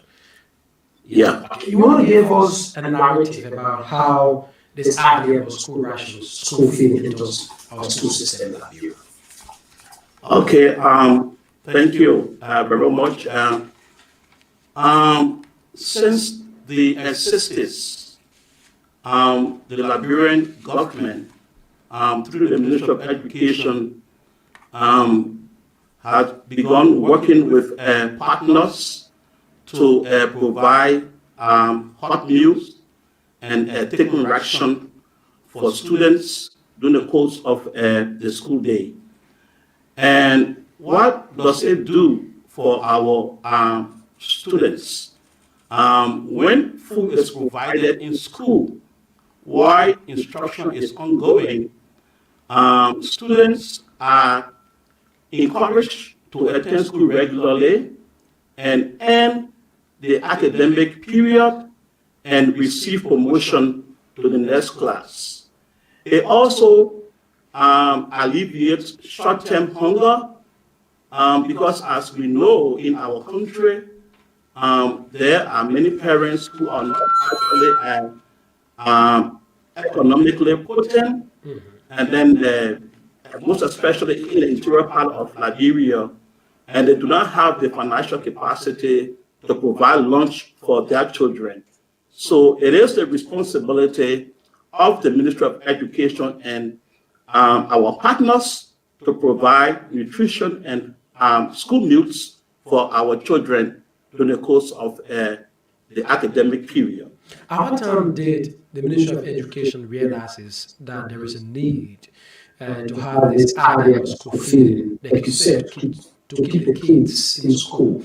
I mean, one concern that at what point in time did the ministry realizes the importance of coming with school feeding to keep the kids in school? Like I initially indicated, since the 60s, school feeding in Liberia started with care food, where at the time food was provided in school for students during the course of the school day. And we actually began to put emphasis on school feeding, particularly after the civil crisis, where we have partners like WFP, Mary's Meals, Save the Children, ZOA, and other partners started supporting the government of Liberia through the Ministry of Education to provide school meals for school students during the course of the school day. How different does it play out? Especially you have some other schools that the school feeding program is rolled out in. Yet the students are in school, enrollment is on an increase, and you want to compare with schools that this school feeding program is rolled out in. One is just a bit concerned about how different does it make from those schools that are receiving rations from you, but we still see effective and efficiency from the students as compared to the schools that are receiving rations. It's a serious challenge because schools that are provided with school feeding, ultimately the enrollment will increase. And then if you have schools in the same locale where school feeding is being provided, and then schools where school feeding is not being provided, you will actually observe that students from those schools will like to enroll into schools where there is school feeding. It's a serious challenge. Like in Liberia, we have approximately 1.5 million students, and of the 1.5 million students across 10 counties, little over 230,000 students are fed in the course of the school day. So, understandably, 1.2 million students are not fed in Liberia in regard to school feeding. That is a serious challenge. And we are actually still in conversation with some of our other partners who want to come on board. And eventually, we will begin to close the gap until we want to actually get where we want to reach in terms of the coverage of school feeding across the 15 counties. The statistics tell us quickly before we move on to some other issues of the conversation. The statistics you just provided speaks to a very good understand that majority of the children in Liberia are yet to benefit from this program. I mean, is that a targeted number set by the ministry in consultation with your partners that you want to achieve? Maybe you have a blueprint that in the next 2, 3, 4, 5 years, you want to reach this targeted number of children that will benefit from this program. Yes, the government of Liberia, through the Ministry of Education, will actually want to feed the 1.5 million students across the 50 counties. But with funding, with the challenge of resources, it is actually becoming difficult to cover the 1.5 million students. There is a target. Okay, currently we are feeding over little 230,000 students across the 50 counties. We are also in conversation with some of our partners like USAID, and by next academic year, we will be actually including around 40 to 50,000 students on top of the little over 230,000 students to be able to actually cover some of the schools and counties where there is no school feeding. So there is a plan, and we are going to actually roll out the plan gradually as we continue to mobilize and source resources to be able to actually feed the 1.5 million students in our country. Do you see that coming anytime soon? It's a gradual process. It definitely is a gradual process. Move on to Mary Mills, Liberia. Obviously, I'm so concerned as well. When one talks about Mary Mills, many times, unlike the counties you are working in, not much persons have the knowledge about your organization workings. And you want to give an overview about Mary Mills operations in Liberia. Yeah, thank you very much. Just a brief history. The founder of Mary's Mills is Magnus McFarry Barrow. And Mary's Mills, of course, is a charity organization where Magnus and his brother Fergus in Scotland in 1992 decided to support people who were suffering from war in Bosnia.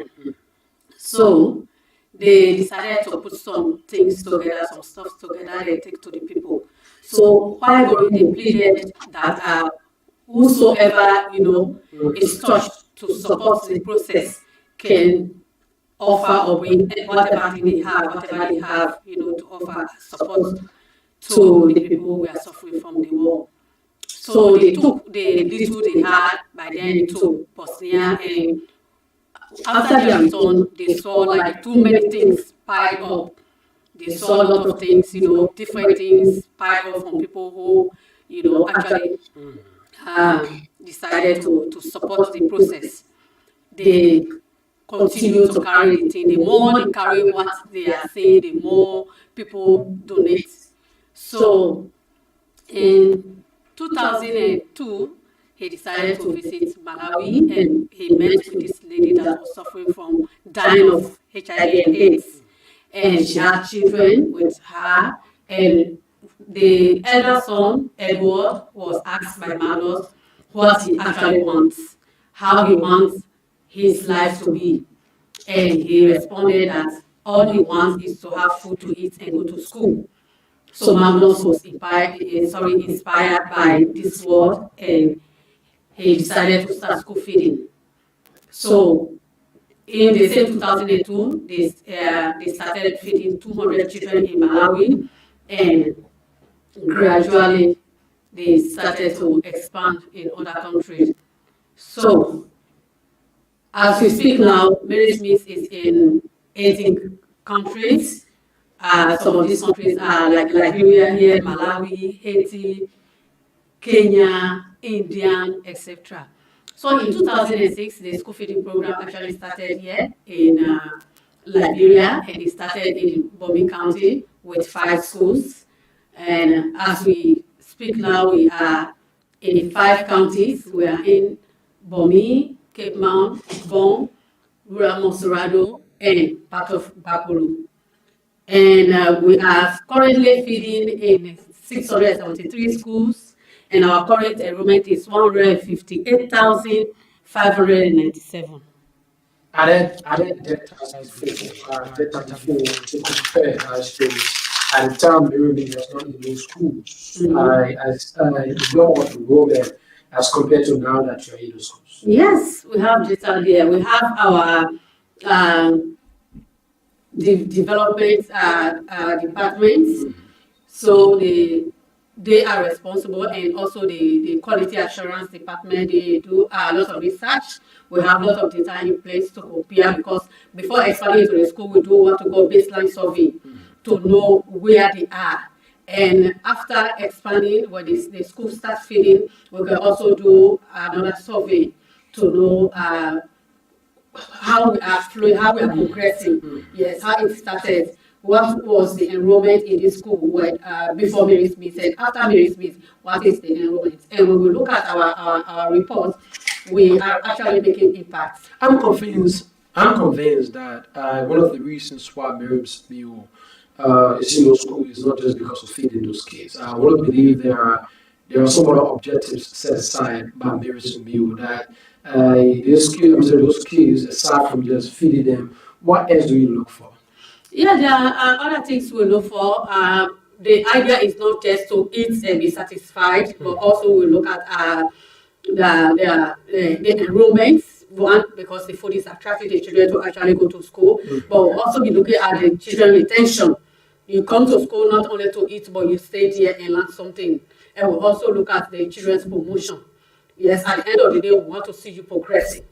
Then there are other aspects we also look at, like the hygiene aspects, because like if we are taking the food to the school, you expect this child or the children to progress. If they are not healthy, definitely progression will not take place. They will not be able to attend school regularly. So we also focus on the hygiene aspect of the food preparation, so that the food will be hygienic, prepared hygienically enough for the children to. What have you gathered from the parents themselves? Because many a times when these different initiatives has been rolled out in schools, you want to get reactions of parents. You want to know how they see, I mean, to what extent they provide their testimonies as to how this is helping them. Have you had a time as an organization to have some conversations with the parents and what the parents have said to you? Yes, we are actually in partnership, of course, with the Ministry of Education and that of the community. There are clear rules outlined what Mary Smith is supposed to do, the ministry and that of the community, that's the parents you are talking about. They have their own responsibilities. They know what they are supposed to do in terms of supporting the school feeding program. And when you look at our reports, you will find out that the community participation is increasing. They are like having ownership of the school feeding program. They believe that, okay, this is for us, this is for our children, so we need to support. So they have their own roles to play, like providing frontier cooks, like the woods, they provide woods. There are other things that Mary Smith is now supplying, like the Vita, pepper. These are things like they also do gardens to support the supplements, the feeding, they do bitter balls, potato leaf, sometimes just to supplement the cooking, because you don't want to be cooking beans for the children all of the time. Okay, it tells that it is a joint effort. We move on now to the brother from that far end. Sorry, I didn't really remember. Yeah, my name is Kali Koso. Okay, Kali, you say from Save the Save the Children International. Welcome as well. Thank you. So, can you tell us your initiatives in Liberia of recent? Yeah, sure. Save the Children. You want to speak to the microphone? Yeah, Save the Children of recent is engaged into education. Previously, from 1991, running through the civil conflict, Save the Children was mostly focused into child protection, health, nutrition, and education.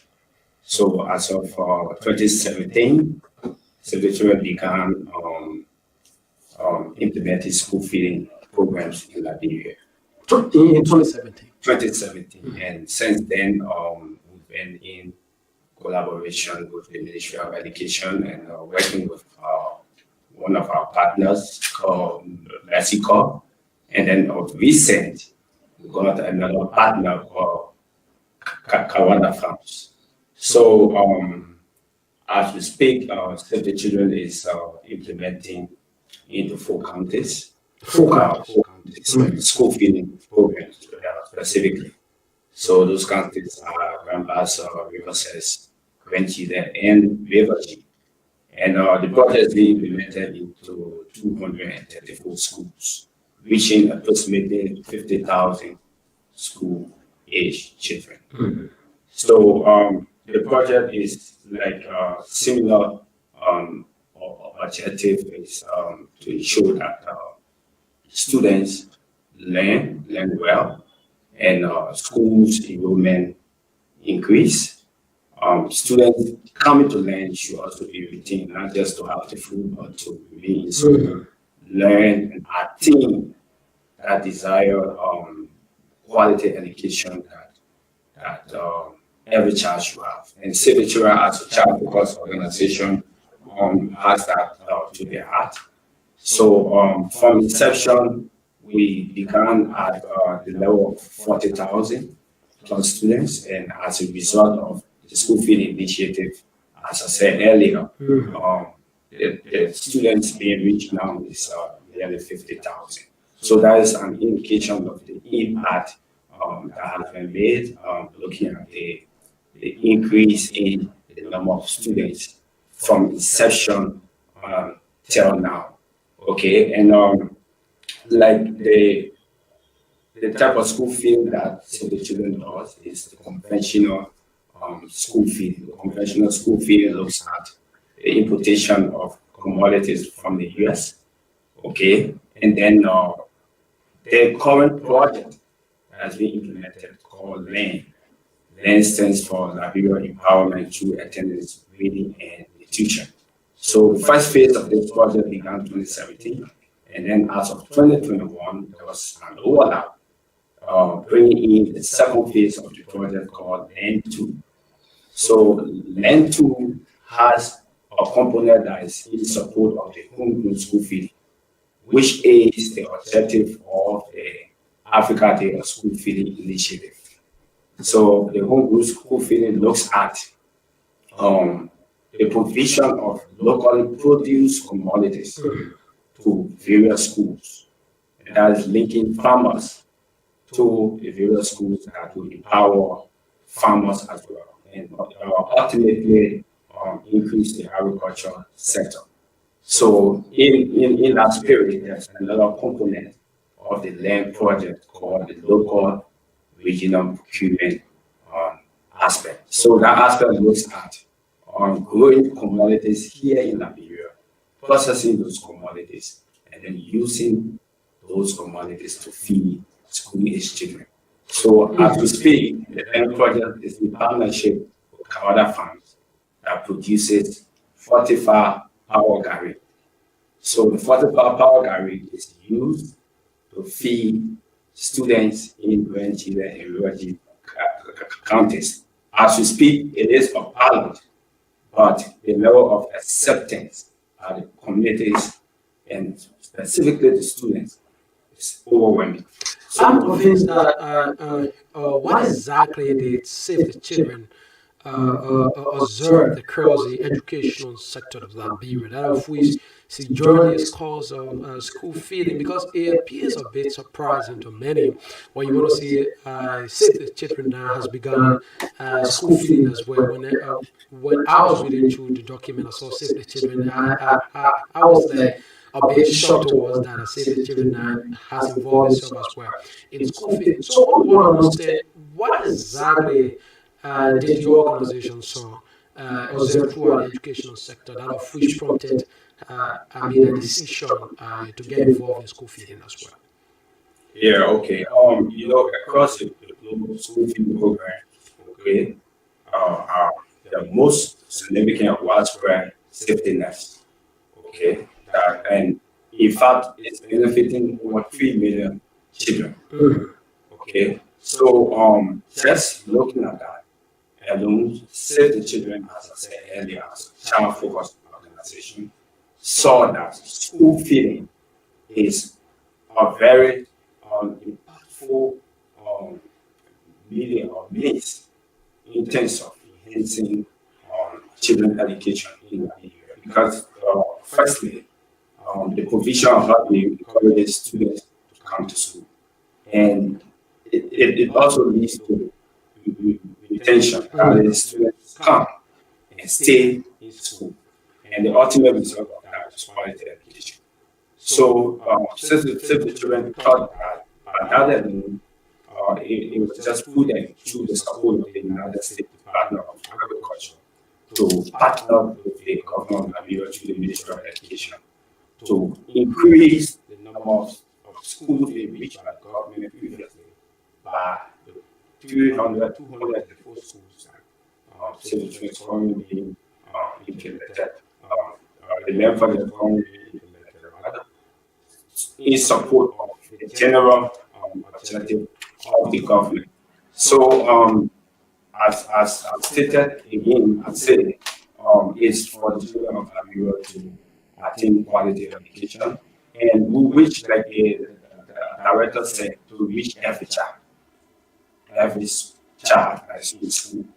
But due to limited resources, as we speak, 200,000 plus students are benefiting. There's a prospect of increasing that number in the coming months. And the overarching goal is to reach every school children. And that could be a long-term plan that will go with the involvement of the government support and the partner support.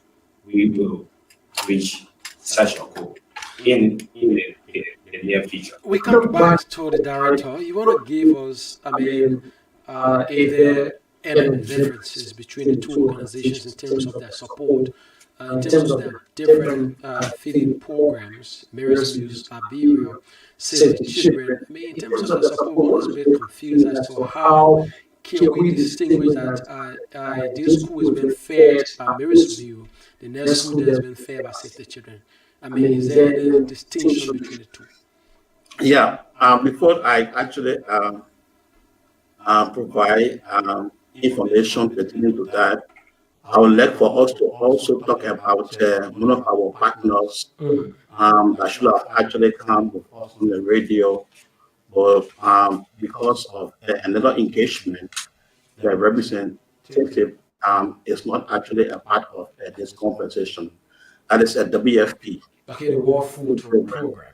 Yeah. So the Ministry of Education is also collaborating with the World Food Program in schools in Maryland, Nimba, and then just recently there is actually a prospect to actually do school feeding in Lower Bond County, so as to actually increase the number of schools that we are providing nutrition and then hot meal for.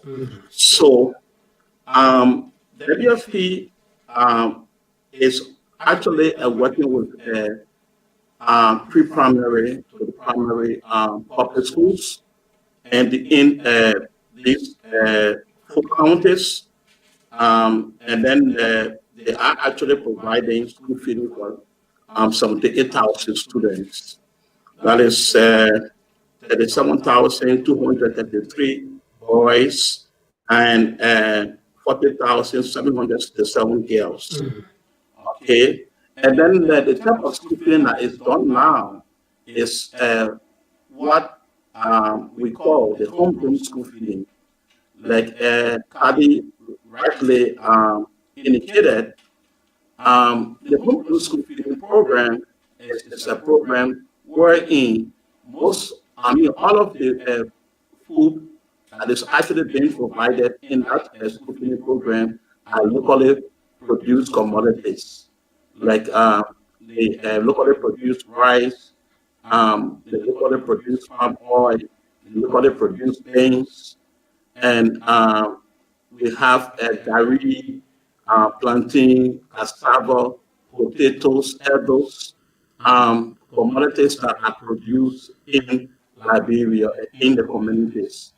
And that is actually a holistic way of the approach to school feeding. And this is the way that the Ministry of Education now is actually suggesting that school feeding is done in this country. So, because the community benefits, because the farmers are from the community, those who produce the food. So once they produce the food, the school where, the community where the schools are located, the schools actually procure the food from them, and by that their income increases. So it's a holistic way, and we believe that it is the way of sustaining the school feeding program in Liberia. So, like the question that you asked initially about the distinction, or how do we distinguish the program being actually done by our partners. Mary's Muse program covers schools of all types, that is from be it a public school, be it private school, be it faith-based school, be it Islamic school. Mary's Muse school feeding program covers all of those schools. And Mary's Muse school feeding program provide hot meal for students from nursery to 12th grade.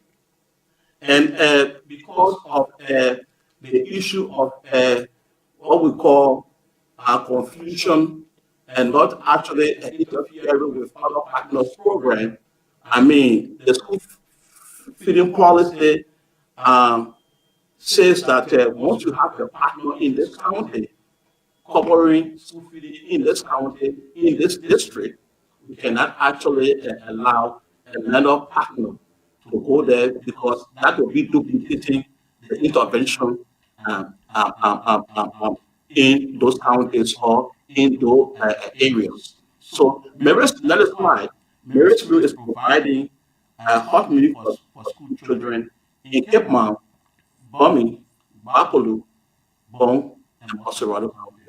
And we'll have Save the Children, and Marysville is providing school milk through the conventional school feeding program, where food commodities are imported into the county, food commodities like beans, split peas, fortified rice, fortified oil, and salt, and all of that. And those commodities are prepared as meal and provided for students in the school every recess period. So, Save the Children and Mexico's are two of our partners. We also work with them in particularly the Southeast, mainly River River G, and Grand Juliet counties. So basically, Mexico Save the Children are feeding students from nursery to primary, that is from nursery to sixth grade. Yeah, only public schools, not private, not faith-based. And Save the Children Mexico are involved into the both school feeding program, conventional and also homegrown school feeding program. And one of the intervention we are hoping to Save the Children to focus on in the second phase of the LEARN project is the school garden to help actually support the school feeding program at the level of the school. And that is actually done by the community, the school, and the partners. So this is how we can be able to distinguish the intervention from our partners as we are collaborating with them. Okay, it leads to a point. I want to go around the table the last time before we get to the African Day of School Feeding. This appears strange to me, honestly, I must admit. Yeah, I must admit this day appears very strange to me. But I want to move on now to our news partner. I mean, what are some of the challenges you encountered, especially I know going through this, there are some areas that hard to reach, you want to consider. There are some areas to get there, the people's unity, to coming together. I mean, especially on where you depend on the parents' support as well to help, I mean, to make this, to achieve on this is also a challenge, especially in some part of rural Liberia. I mean, what are some of the challenges you encountered? I mean, as an organization, and yeah, if you want to tell us. Yeah, thank you so much. We have too many challenges, but let me just dwell on a few. Let's take food theft. Food theft is one of our major challenges. You know, we are dealing with food and with people, different, kind of humans. So we supply them the rice, the schools, we supply schools rice, peas, oil, and salt. And most times when the food gets to the school, either the school administrators tamper with the food, they will decide to take part of that, for their own private use. And also there are times where you have thieves, yes, getting into the stores and take some of the foodstuffs away. So, like in the morning, you wake up, you find out that we receive too many calls, reports from different counties. Oh, there was burglary case here. Oh, this this is what happened. We visited the school and we found out that 5 bags of rice is missing. And like we spent time doing an investigation through the security and risk manager to get to the root if the school is paying for the food. Then we can do payment plan and access to pay for the food. But I must appreciate the Ministry of Education, especially the school feeding division. There are issues that we think we are finding difficult to handle, or if school administrators who are tampering with our food are like, we're nagging to pay for the food. We involve the division of the Ministry of Education through the school feeding division. They support us in the process and ensure that the school pay for the food.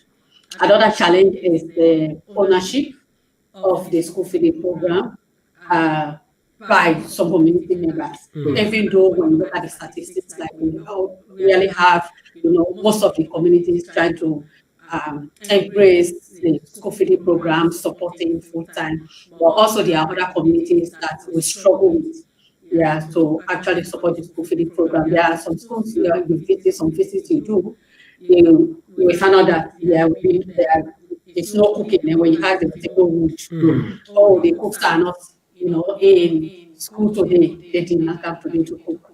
So these are some of the issues we are dealing with. Also the damaged food handling, how the storekeepers, the school administrators handle the food, from preventing it of getting damaged.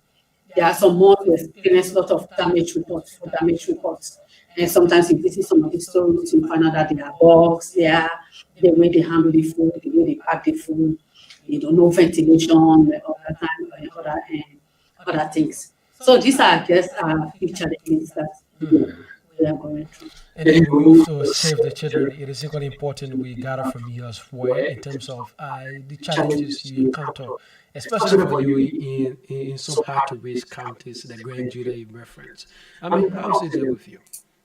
Yes, obviously, school feeding initiative has a lot of challenges, but the achievement or those gains are more, significant and more look at than the challenges.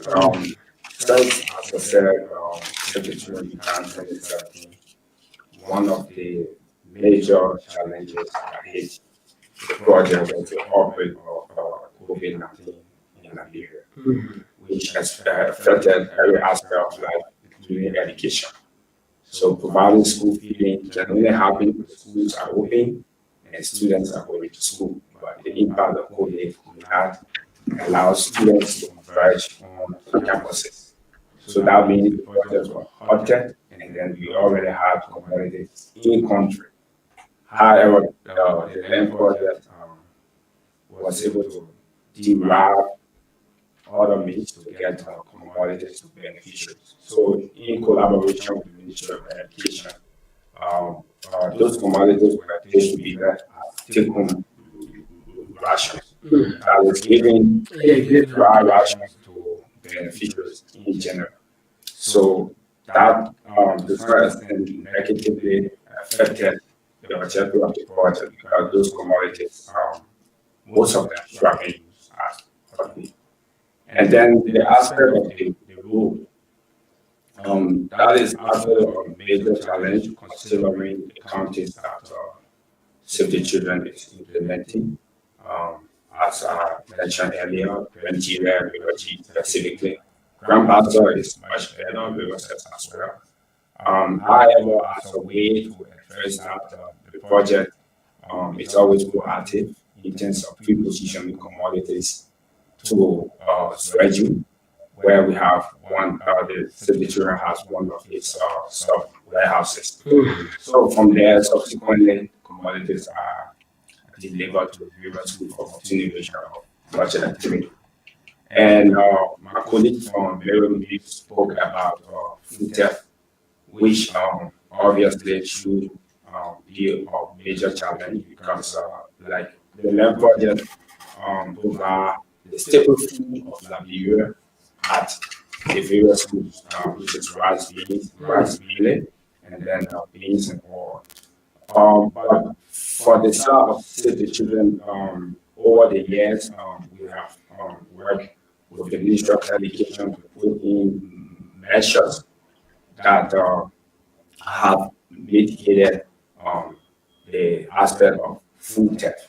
So as it was in previous year, there have been immense reduction in the number of cases as we speak, and that's been due to the stance taken by the Ministry of Education in collaboration with the UN project at Save the Children Mexico to mitigate the occurrences of food theft. And as we speak, it's much improved. So it is a challenge, but the measures that have been put in place have really helped to reduce that. So far, so good. Those are just a few challenges, even though there are others. Certainly, I know there are more than what we thought it would be. Any folks, if you are just joining us, we're in conversation with the Ministry of Education and partners. This conversation centers around the African Day of School feeding, and other issues. Those partners, as well as collaborating with the Ministry of Education to support, to provide school rations to school-going kids, to enable them keep in school. But one thing quickly before we move on to the director is important as both of you. Is in terms of there are some other students with disabilities. There are some other students maybe they suffering from sadness, some they are physically challenged and what have you. How are there specific plans put in place for those students so that they do benefit? Because you will understand, when the food is already prepared, all of those kids are rushing in. You panel, are there other recommendations you provide to these schools so as to cater to those students who are physically challenged and disabled? If you want to speak to that. Yes, obviously, the physical challenge I always give a priority because of their condition as compared to other children that are physically fit in terms of composure. So at our various schools, we take key note of that and give them the necessary preference that is required to ensure that they feel like the other kids, or they feel not disenfranchised, or maybe seem to be not given priority in any way. So it's not only the aspect of feeling, it's also the aspect of acceptance, making sure that the other students accept them for whatever condition as their own and so forth. So obviously, for example, when there's time to self meals, it's usually during recess period, like students with those situations are given priority to show that they can over collect their rations and then go and sit and eat, satisfied and then back to class. Okay, we'll move on now to the director. What is the African Day of School feeding all about? You want to tell us? Okay, the African Day of School feeding is a day set aside by African leaders through the African Union to observe and reflect on school feeding intervention in Africa. The declaration actually was made in 2016 when all African leaders came together in Addis Ababa to declare March 1 every year as a day for the observance and celebration of Africa Day of School Feeding. In Liberia, we actually began the celebration since 4 years ago, and this year is our 4th year. So usually the government of Liberia, through the Ministry of Education and partners, meet and put activities together and to ensure that the Africa Days of School Feeding is celebrated. So this year, the celebration will take place in Tottenham, Birmingham on a Friday, April 28, 2023. That is coming Friday. Yes, beginning at 10 a.m. And the keynote speaker for this event is the Minister of Gender and Children Social Protection, Minister Seditai.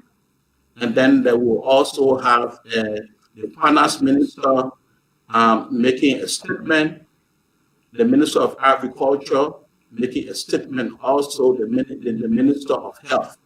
I mean, these are all 9 ministries that the Ministry of Education and partners collaborate with to actually implement the school feeding program in Liberia.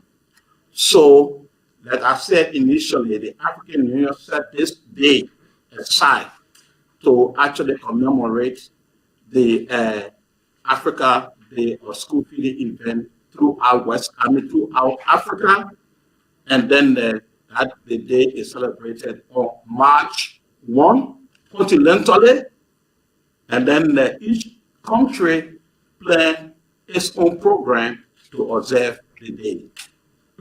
Yes.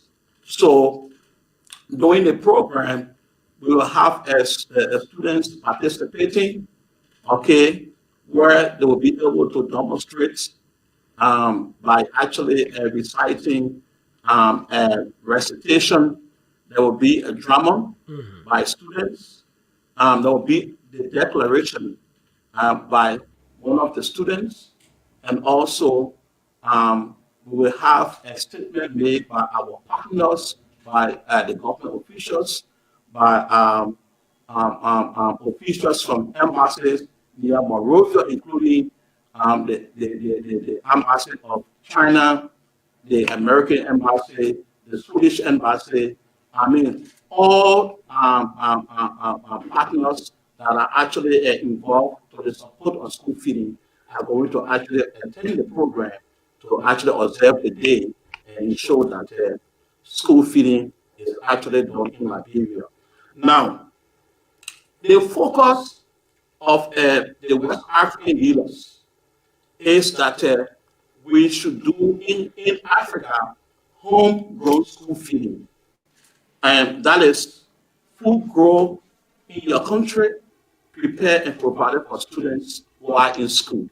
So basically, the emphasis of the Declaration of Africa Day of School Feeding is actually placed on homegrown school feeding approach to actually the intervention on school feeding in Africa.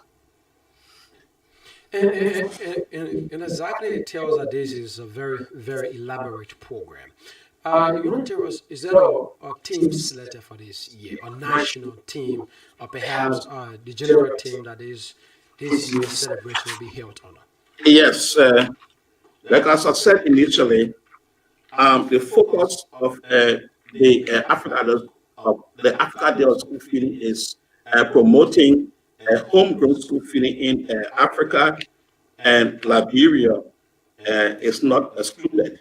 So this year theme is boosting local food procurement system and regional value chains in the context of Africa for sustained homegrown school feeding. So this is the theme, for this year. Yes. So emphasis is being placed on the procurement of locally produced food, to actually as an approach to school feeding in terms of the provision of nutrition and school meal for students while in school. I'm convinced that this is just more than a ceremony. I'm seeing this with the number of persons you outlined will be attending, the different government entities that you have extended invitation to, it tells that it is more than just a program. What exactly is the Ministry of Education looking for after this celebration? Perhaps I want to believe there is a central message that your institution, the Ministry of Education, will be delivering on that day, given the level of persons online and different institutions that will be doing this education. So, some of the things that actually happen at the program is like to firstly acknowledge the good work of our partners that are actually supporting quality education in Liberia through school feeding. So, as part of the program, and our acknowledgement is to award our partners. Last year, we awarded Save the Children, the World Food Program, and SUA, Mary's Mills for the support to school feeding in Liberia. And also, we are going to award some of our partners at the program this year. Also, that some other invitees, guests that will be at the program that we hope to actually be encouraged from all that will be demonstrated there by students, and then the speeches that will be made that will be encouraged to help the government of Liberia through the Ministry of Education to solicit funding, to actually increase our coverage for school feeding, to enable us to reach the most schools and more school-going children, to be able to improve on the intervention that we are already taking place in the country. Now, we are also inviting the government officials. We need the support of the government. There is a need that the government allocate a line in the budget that will cater to school feeding in Liberia. The conversation is ongoing. We have had a lot of conferences, and it is so good now that the Sun movement is now seated in the Vice President's office, and that movement actually concentrates on nutrition. And by that, we are beginning to actually have the involvement of central government into nutrition, and eventually it is our hope that the government will be able to include a portion for school feeding in the budget. So we will also like to actually have a commitment from the Minister of Finance. As all of us know, the minister is responsible to manage the finances of the government.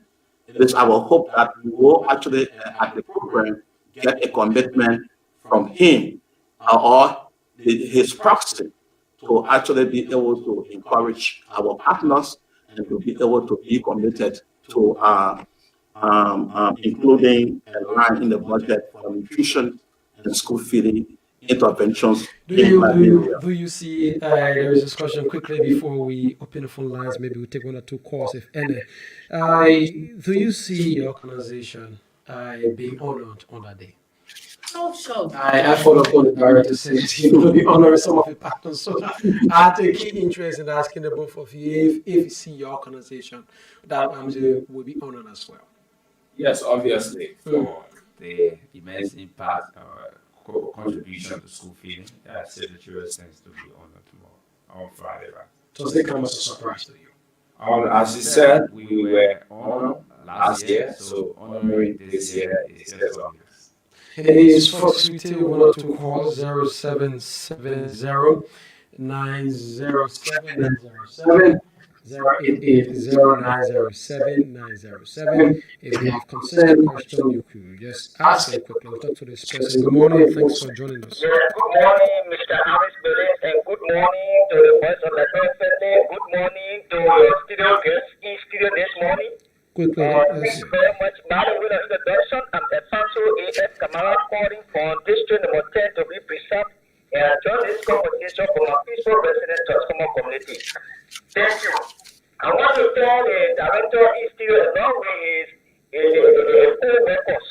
They should not come on the media and think that it's not the truth, it's not the reality, it's still that great people. Let me tell you, Liberia today, people show the radio study. Children are sitting on the bad floor, taking but the thing, Alfonso, listen, the thing about it, how does it reconcile with school feeding? Listen, the point they are here, they are basically about providing rations for children. Whether the children don't have chair to sit on, I mean, it doesn't fall in a range. So I think the conversation should be shifted from that point. I think you need to graduate the conversation from that point. Okay, I want to ask the director, the 3.5 million that is allocated for educational sojourn to shut down the private schools and down the extended school. Why is it from? And the schools today, no school in Liberia, they are seeing the children a day. I challenge that debate. You said what again? You said what again, Alfonso? I said the 3.5 million that is allocated for educational sojourn for every academic year. Where is the money are being sorted out and where are the expenditure? Because any school in Liberia, the government of Liberia is not part of any school in Liberia. You even go to the girls' school that this maybe to the private school is just increasing school fees. Alfonso, the thing about it, right? It appears that you far from the conversation. It definitely speaks to the fact that you are actually far. I mean, we discussing school feeding, talking about 5 million for what. The whole conversation get nothing to do what I think. What are the men that receive that money and receive that money at different side of the conversation? So maybe you could save it for another time. But the point you make, first of which you need to clear on the air, and I particularly will have to do that. If you want to say that no school is benefiting from feeding, I think you've been not doing well to the conversation, because there are schools I've had the time to visit schools across Montserrat, across some other counties, and there are feeding programs ongoing. So if you want to use this medium to say that, Alfonso, we will certainly counter that.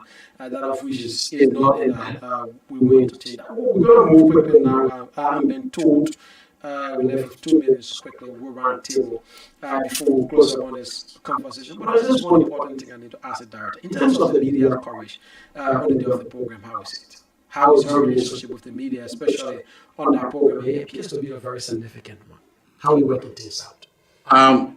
Okay. At the program, we are actually going to invite media institution to cover the program. That is why our media people, media communications people, Mr. Chanango and Maxim Britton, I think they have actually already started a conversation with your institution to actually cover the program on that day. And there are other media institutions that they are having some conversation with that we will actually ensure that they are actually a part of the program and they'll be able to cover the program on that day. Okay, so move around the table. This time we'll begin with Save the Children. You want to tell us quickly a final word? Thank you very much. Again, my name is Kalike Koso. Everyone is invited to this program that will be here in November at the multi-purpose hall beginning at 10 a.m. Save the Children will be there and they're carrying out exhibition of the project. We have materials for the project. We also have some of the commodities or the food that we are talking about that the students are being fed with on display. So it will be a good thing to come around and see, especially my brother who just called, to come around and see what is happening in Liberia that is not fully aware.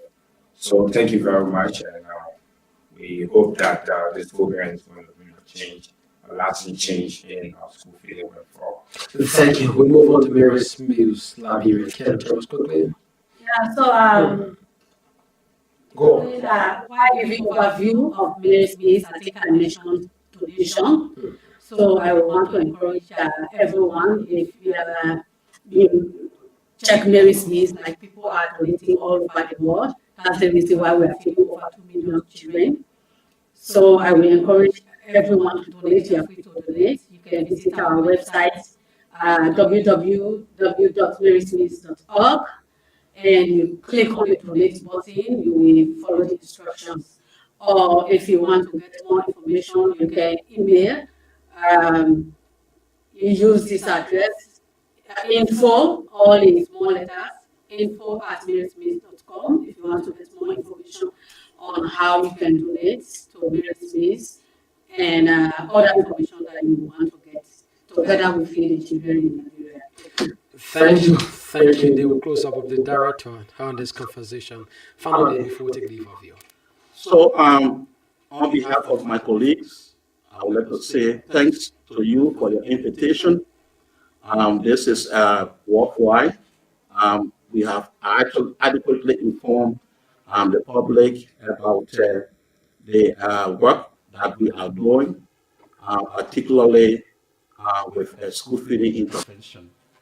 We also want to acknowledge the support from our partners, the World Food Program, Mary's Mills International, Save the Children, Mercy Corps, the Chinese Embassy.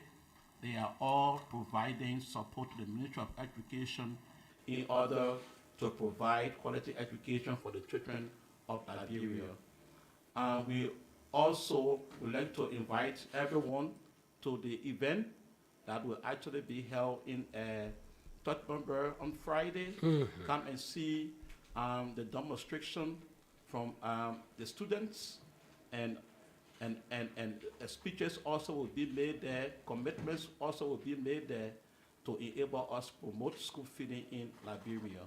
Thank you very much, and we are glad to actually have this conversation with you. And thank you, and I'm yet waiting on the invitation as well. Thank you.